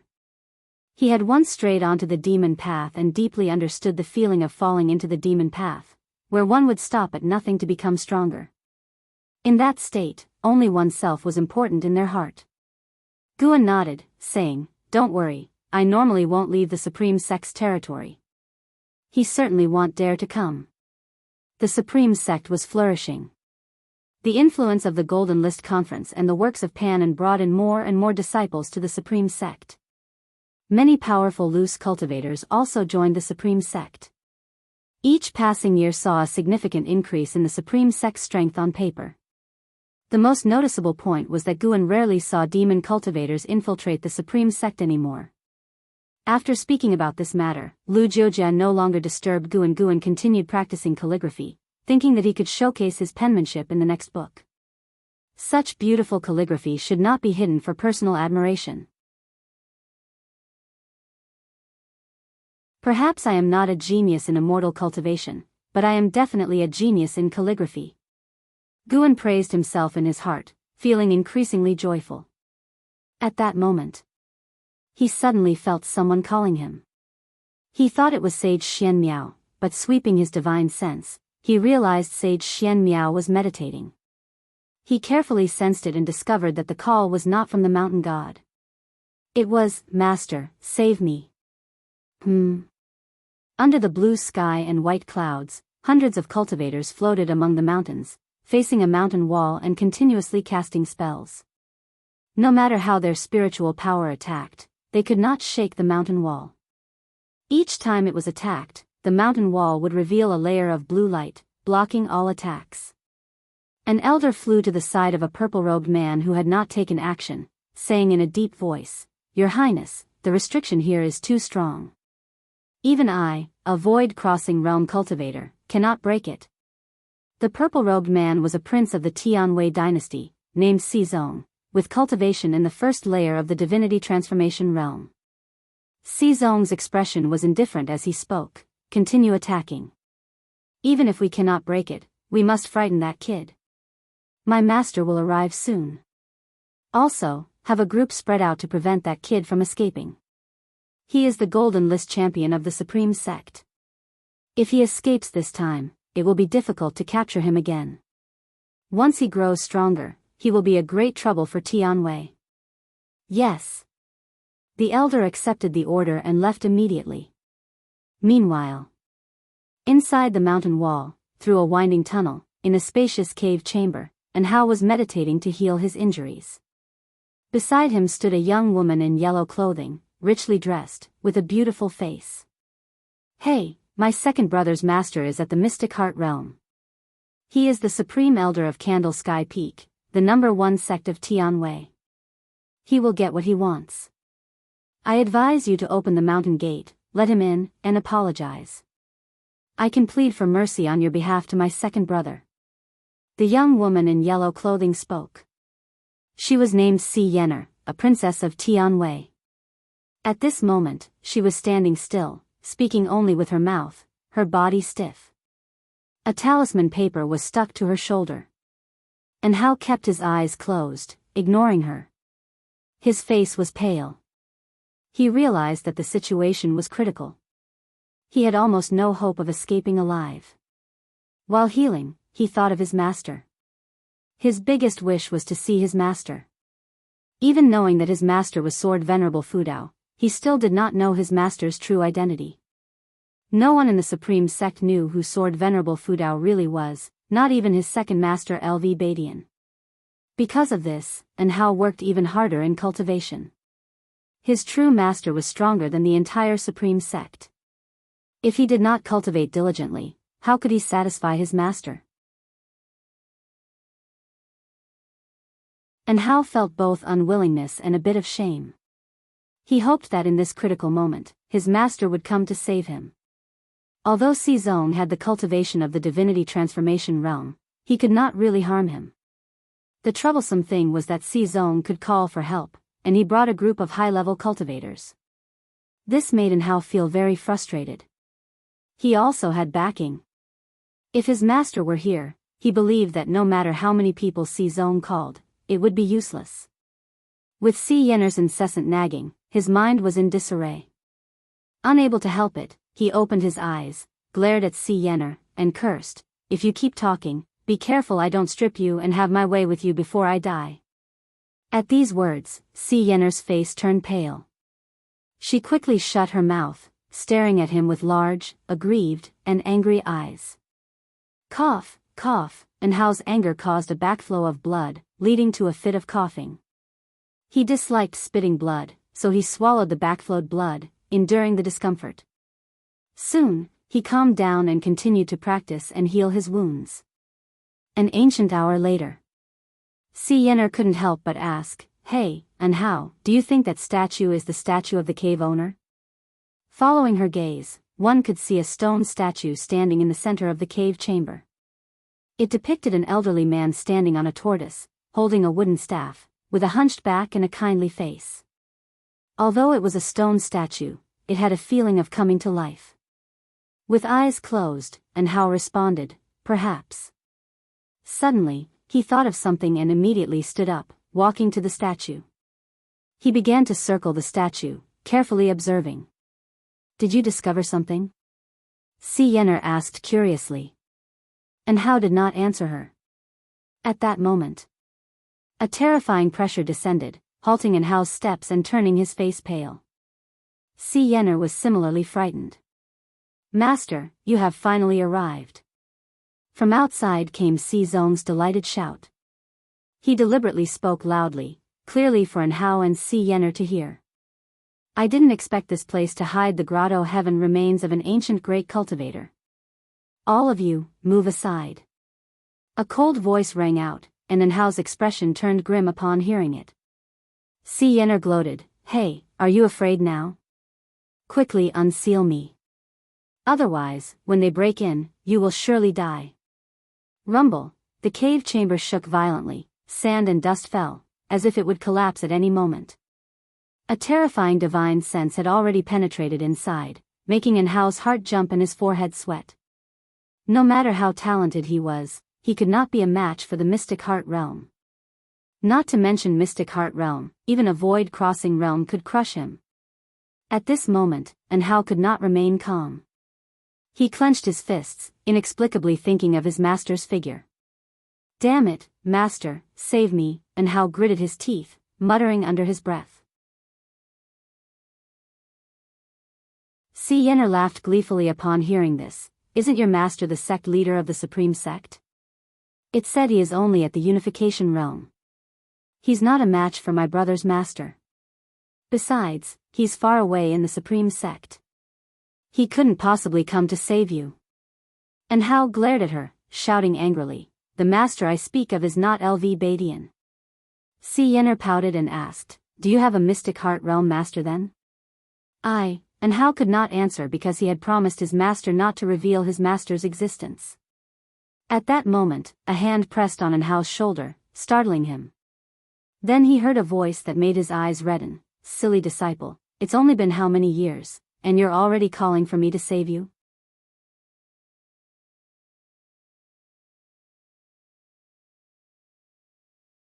Chapter 153, Get Lost. The hand pressed against Anhao's shoulder belonged to Guan. Anhao turned his head cautiously, and upon seeing Guan, the joy in his heart erupted completely. Master! Anhao couldn't help but turn around and embrace Guan. Although Guan was still wearing a mask and his attire was different from before, Anhao recognized him at a glance as his master. Guan suddenly disappeared, causing Anhao to stumble forward a step. He looked back to find Guan 7 steps away, which made him sigh in relief. For a moment when his master disappeared, he thought he had fallen into an illusion. Tell me, what happened? Guan asked. The mountain was still trembling, but with Guan's arrival, Anhao didn't feel any panic.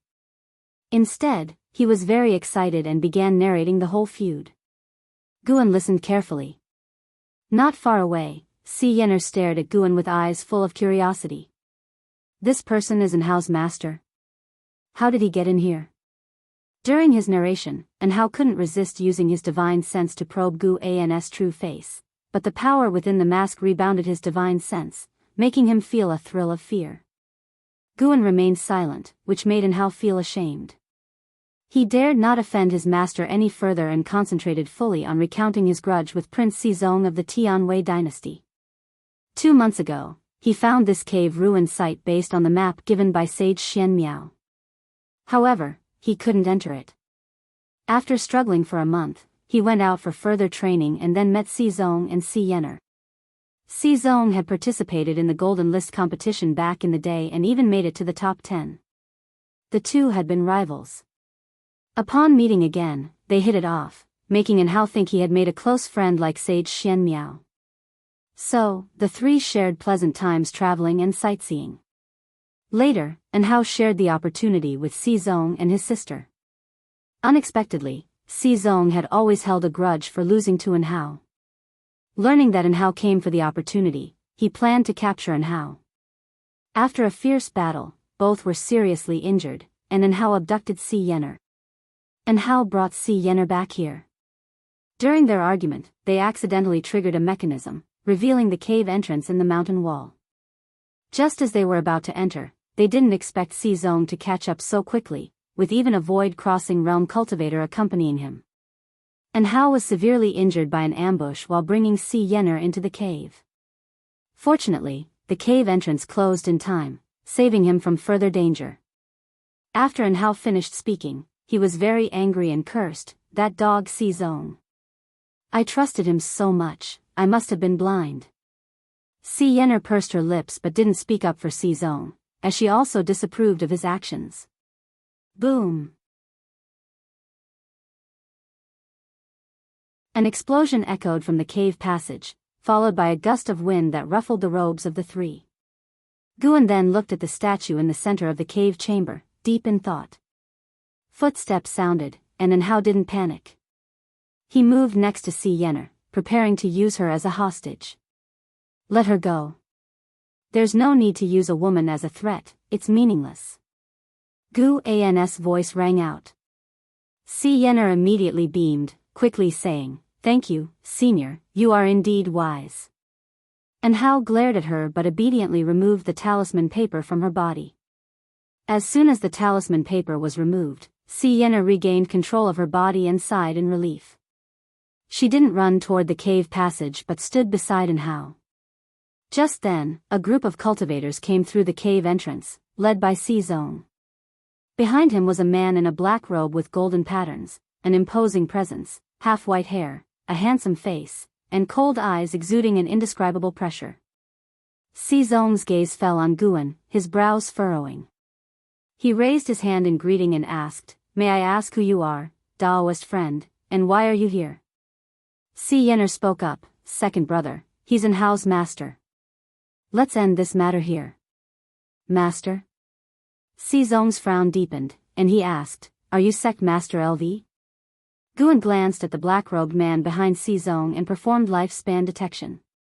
Ancestor Xingyan, Mystic Heart Realm 2nd Layer 1904/4400/4600, the Tianwei dynasty truly hid dragons and crouching tigers. It's unclear if this person had been cultivating in Tianwei all along or if he returned from overseas due to the ephemera sect. Guan spoke, "I am not LV Badian." This cave was found by my disciple first. I advise you all to leave it at that. The cultivators behind C-Zone were taken aback, surprised by this person's firm attitude. And Hao grew excited and looked at C-Zone provocatively. Ancestor Xingyan stepped forward, standing in front of C-Zone. He scrutinized Guan, asking, "May I know your name, Daoist friend? Why not show your true face?" His divine sense couldn't penetrate Guan's mask, making him wary of Guan. But only a little, after all, he was a Mystic Heart Realm cultivator. He had fought other Mystic Heart Realm experts during his battles with the Ephemera sect, with mixed results. As a fellow Mystic Heart Realm cultivator, he couldn't be killed. Unless this person was as powerful as the Ephemera sect hierarch, at the Mahayana realm. Mahayana realm? Ancestor Xingyan didn't believe it. If there was such a powerful existence, why hadn't he heard of it before? Guan turned to Ancestor Xingyan and uttered one word, "Scram." Scram. Everyone's faces changed drastically, especially those on C-Zone's side. They knew Ancestor Xingyan's background. Audacious. How dare you speak rudely to a great cultivator of the Mystic Heart Realm? An elder scolded angrily, while Ancestor Xingyan laughed coldly. And Hao was extremely excited.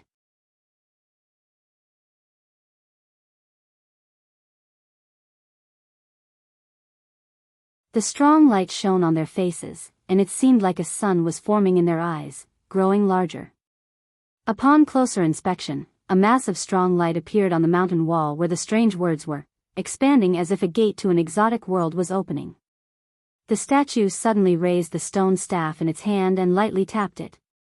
The strong light ahead sharply increased, enveloping the entire cave chamber, and a rich spiritual energy rushed towards Guan and the two. Guan immediately walked towards the mountain wall, with An Hao following closely. Si Yenner gritted her teeth and followed. Within the strong light, An Hao couldn't cast spells, and even his divine sense couldn't spread out, forcing him to forge ahead. After about 10 steps, he suddenly bumped into someone and quickly stopped. Just as he was about to speak, the strong light before him faded, restoring his vision. What came into his view was a magnificent and beautiful world. They stood on a cliff, in front of boundless green mountains, with a blue sky and interwoven white clouds. Such rich spiritual energy. And Hao was drawn to the area's spiritual energy and couldn't help but take a deep breath. "What is that?" Si Yenner exclaimed, pointing to the distant forest. And Hao turned his head and followed her direction, seeing the trees swaying as if a gigantic beast was moving through them a few miles away. "This is truly blessing," a loud and ancient voice echoed through the skies. Mahayana realm. And Hao and Si Yenner's hearts raced. Guan remained calm, sensing the presence of 4 spirit beasts comparable to the unification realm, as well as a Mahayana realm remnant soul in this minor heaven and earth. The remnant soul was located within a stone statue hundreds of miles away, very weak. Guan spoke, "Go and give it a try, see if you have such blessing." Upon hearing this, An Hao immediately leaped into the forest, followed by Si Yenner. After paying her respects to Guan, "Wait for me." Si Yenner shouted, quickly disappearing into the forest. Guan's figure vanished, crossing a distance of hundreds of miles, reaching halfway up a mountain where a stone statue identical to the one in the cave chamber stood.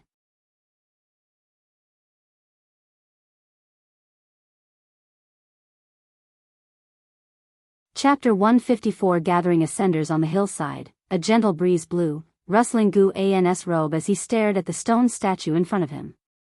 His divine sense had already penetrated the statue, capturing the residual soul within. This residual soul looked exactly like the stone statue, representing an old man. The soul body was curled up as if in a deep sleep. Earlier, the sound was triggered by some kind of restriction that activated whenever any living being entered this cave mansion. Moreover, during his investigation, Guan discovered that there were other transmission arrays in this minor heaven and earth within the cave mansion. Including the one they came through, there were a total of 8 transmission arrays, each corresponding to different directions, which led him to speculate more about this cave mansion. A Mahayana cultivator's cave mansion. Guan raised his hand, drawing out the residual soul from within the stone statue. A ball of light appeared in his palm. Daoist Star Master, Mahayana Realm 3rd Layer 0/0/0, all zeros? Did this mean Daoist Star Master was truly dead? He immediately sent his divine sense into the residual soul of Daoist Star Master, performing the soul-capturing skill to search for memories. Rumble, in the distance came earth-shaking sounds, the noises of an Hao and Si Yener battling, entangled with a group of wooden puppets. Guan didn't turn around, focusing on soul-searching. An ancient hour later. The residual soul in Gu An's hand dissipated into smoke. Daoist Star Master had indeed long perished, leaving behind a residual soul in hopes of revival or taking over a body. However, the secret technique he used to preserve his soul couldn't withstand the erosion of time. Over the long years, his soul power was completely exhausted, leaving only a soul shell with some memories. Daoist Star Master came from the Seven Stars Spirit Realm, regarded as the holy land of this continent. In Daoist Star Master's memories, Guan learned a terrifying truth. The demon ancestor actually originated from the Seven Stars Spirit Realm. Daoist Star Master and several sect mates were ordered to bring the demon ancestor out, to nurture and have him create the demon clan. Later, for unknown reasons, Daoist Star Master left the Seven Stars Spirit Realm, journeyed south to the sea to escape the continent, but was ambushed by other cultivators from the Seven Stars Spirit Realm, severely injured, and finally hid in the Tian Way to open a grotto heaven, from which he never emerged until his final moment. Guan didn't see the true form of the demon ancestor from his memories. The demon ancestor was sealed in a wooden box, deeply feared by Daoist Star Master and his sect mates. After placing the box down, they immediately left, unsealing it remotely and quickly fleeing.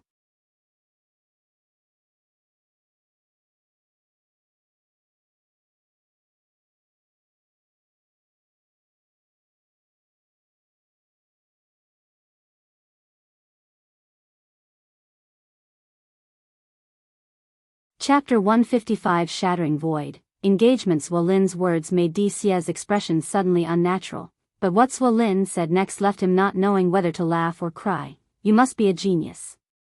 I've never misjudged anyone's talent or chi fortune. Zwolin looked smug, lifting his chin and gesturing for Dixie to look at Guan, saying, Don't be fooled by this kid's mere foundation establishment realm cultivation level. He's not simple either.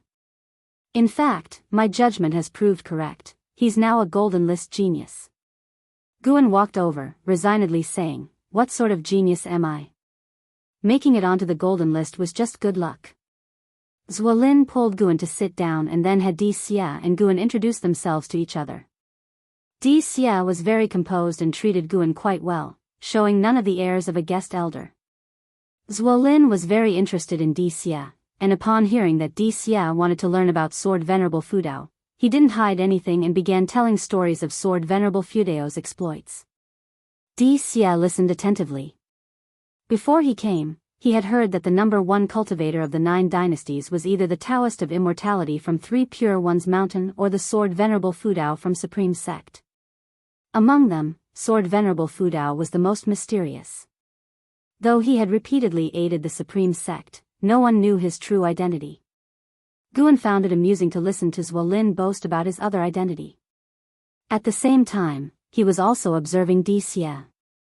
In the following half an hour, Guan didn't sense any malice from Dixie and could only hold back his suspicions for the time being. A great demon calamity was imminent, and a mystic heart realm great demon had infiltrated the Supreme Sect, the purpose of which was unknown. Guan feared Dixie might suspect him, so he took the chance to slip away. There was plenty of time to come, and he could slowly observe Dixie since Dixie was planning to comprehend sword intent at the Heavenly Repair platform. In the days to come, Guan would use his divine sense every day to observe Dixie. The more he watched, the more he felt Dixie might truly harbor no ill will. He just seemed to earnestly want to learn swordsmanship. Before, when Dixie had swept the surroundings with his divine sense, he was probably just looking for Sword Venerable Fudao. Spring went and autumn came. 2 years passed in the blink of an eye. In these 2 years, Gu An's lifespan had increased rapidly. Star Master Cave had provided him with an enormous amount of lifespan, his lifespan had already broken through 6,500,000, getting ever closer to the 10 million mark. One day, Guan visited the book collection hall in the outer gate city and, under the name Panon, published a new book titled Shattering Void.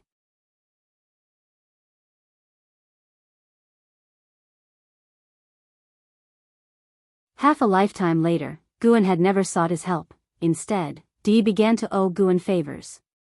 Di lightly patted Guan's shoulder, no longer refusing. He put the medicine bottle into his storage bag. By the way, I heard something recently. Our third miss has been betrothed, Di suddenly said in a low voice. Hearing this, Guan was stunned and asked with curiosity, betrothed? To whom? Hearing of Ji Xiaoyu's engagement, his heart couldn't help but ripple. Perhaps it was because Ji Xiaoyu had once saved him as a child.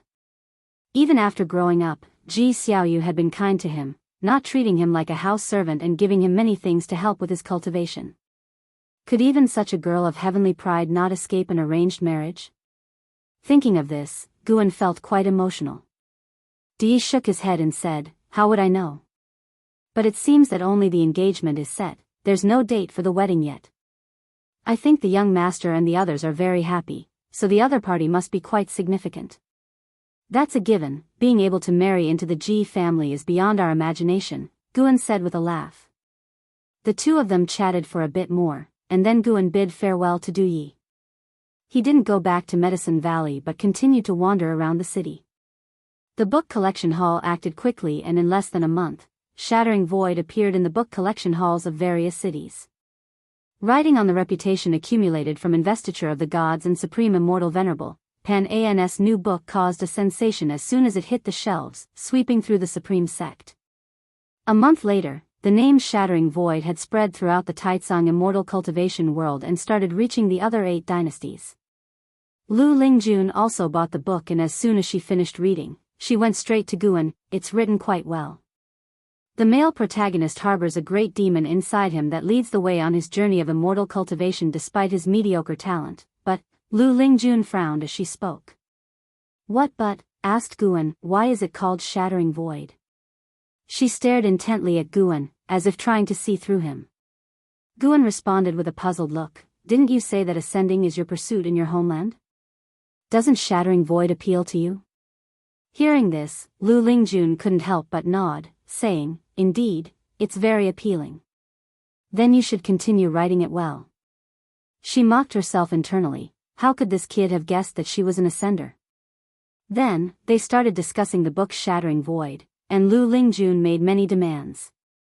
Guan wasn't agreeable at first, but when she brought out a pile of heavenly materials and earthly treasures, he changed his tune, saying he would consider it. Lu Lingjun was amused by his greed.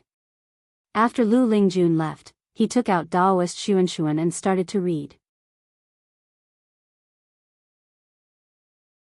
Shattering Void was only written because someone asked for it, but the classics that are truly worth appreciating are in Daoist Xuanxuan. With the release of Pan's book, the servant disciples of Mystic Valley and the Third Medicine Valley also began discussing it, and Pan's name proved to be more influential than Guan had imagined. Half a month later, when Guan returned to the Third Medicine Valley, he sensed LV Baitian's presence. Counting the days, it had been more than 10 years since he last saw him. Guan went to the attic to meet with the long-waiting LV Baitian. He closed the door of the room and then approached LV Baitian, raising his hand in salute. LV Baitian looked the same as he had many years ago. He gestured for Guan to sit down. After Guan took his seat, LV Baitian finally asked, "What made you think of publishing a book recently?"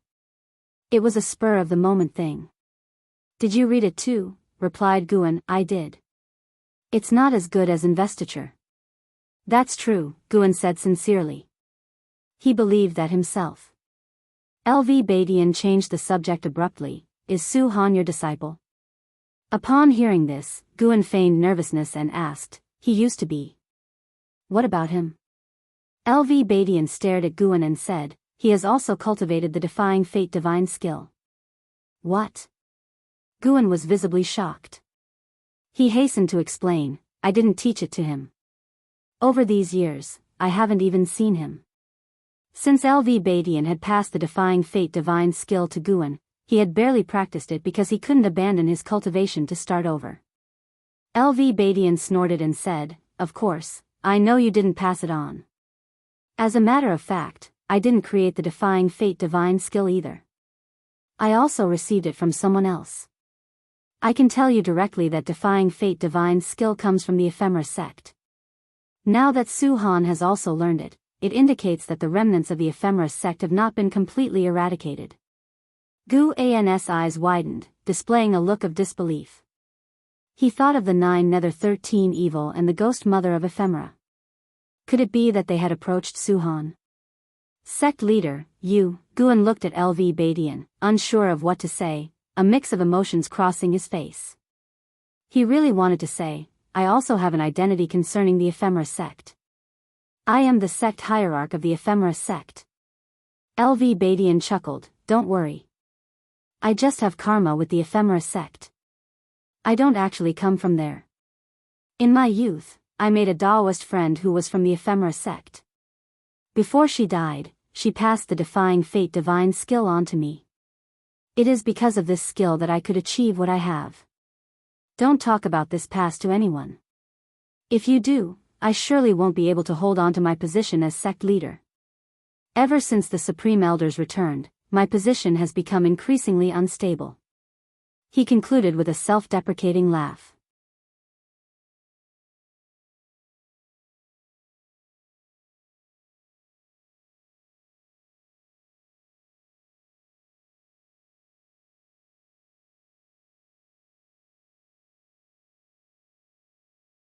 As soon as she finished speaking, a wave of demon energy spread from her body, covering her figure. Guan turned his head to look. As the demon energy dissipated, Tian Yaoer had transformed into his exact image, her aura indistinguishable from his, with no trace of demon energy. This surprised him. This divine skill was not bad. Guan placed the harvested medicinal herbs into his storage bag, stood up, and curiously asked, "Can you teach me this divine skill?" Tian Yaoer shook her head and said, "I wish I could, but there's no mental method or incantation for it. This divine skill seems to come naturally to me, like speaking.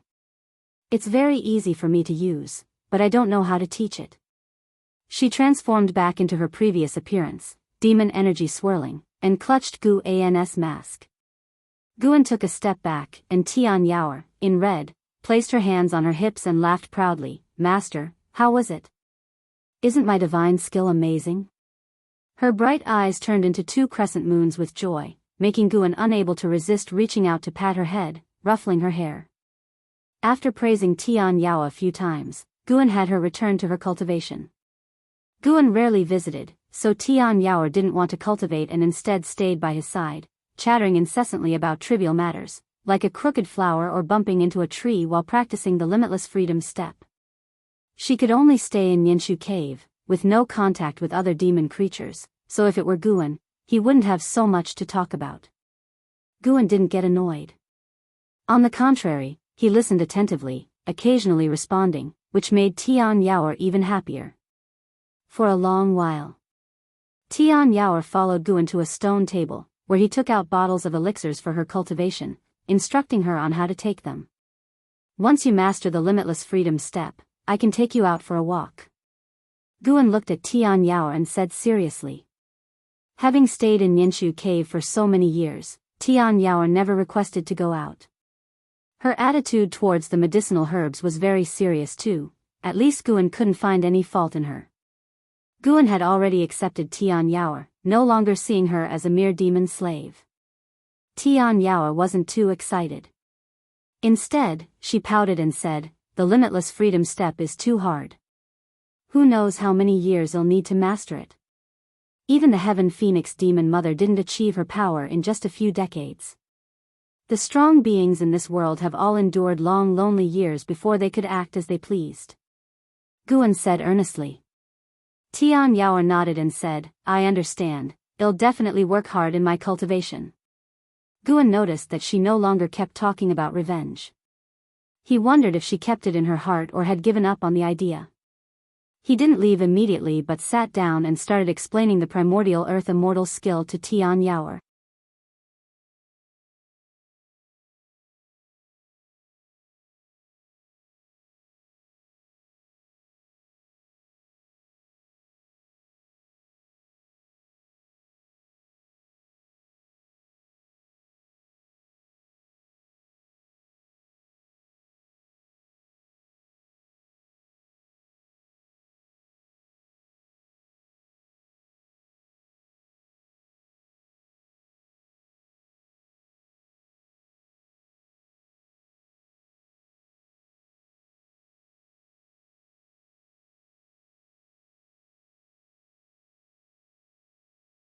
Guan divided the spirit juice given by Jiang into 3 portions, giving them to Yilan, Zhenqin, and Xiaochuan individually, asking them not to tell anyone. Right after the spring festival, the Supreme Sect began recruiting disciples to explore the demon land. Facing the inevitable calamity, the Supreme Sect didn't want to sit idle, so they offered generous rewards to attract disciples for reconnaissance. Some disciples nearing their lives' end or faced with cultivation obstacles eagerly applied, but Guan instructed Yilan and Zhenqin not to participate. Thankfully they listened. In the following years, news about demons frequently reached the Supreme Sect.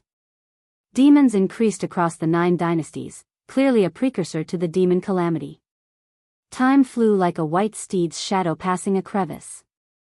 2 years later, during late autumn, in a mountain forest under the night sky, Xia walked. He stopped as black crows flew out from the darkness ahead. These crows swept past Xia, settled on a large tree behind him, and coalesced into a figure, dark and eerie, with no clear features. "The Emperor is looking for you. Won't you return?" the mysterious figure asked. "What for? Isn't the southward movement inevitable?" Xia's tone was full of sarcasm. "Why do you resist the Emperor's plan?" the mysterious figure asked in a deep voice. Xia mocked, "This world isn't big enough? Even in the demon lands, there are countless hills beyond his control. Why push humanity to extinction?" The mysterious figure snorted, "Demons and humans cannot coexist. Eradicating humans is the only way to ensure our safety. But humans exist overseas. When will the killing end? I think he's been influenced by the Demon Master." "Don't speak ill of the Demon Master. Anyway, I want return. I'll train at the Supreme Sect. Don't seek me out again. If Sword Venerable Fudao discovers you, even if you die, I won't lift a finger." With these words, Xia left. The mysterious figure coldly said, "Sword Venerable Fudao. Ancestor Kusong of the Supreme Sect died by my hand. If I encounter Sword Venerable Fudao, I'll ensure he meets the same fate, boiled into broth." Xia continued without turning back and disappeared into the darkness. The mysterious figure snorted, then transformed into black crows and flew north. The crows flew swiftly, leaving the Taizong dynasty behind in no time. An hour later, they flew over the North Sea Mountain and arrived at the forest of the Taichen dynasty. The crows landed by a small river, reformed into a figure. This time, he showed his true form, a crow-headed humanoid covered in black feathers, wings folding back as he squatted and plunged his hands into the river water. The night was chilly, and the river's surface glimmered. Thud. A hand suddenly pressed on his shoulder, freezing his expression. "You're tuning into the Carefree Valley YouTube channel. Don't forget to subscribe and join us on this journey to catch the most captivating stories."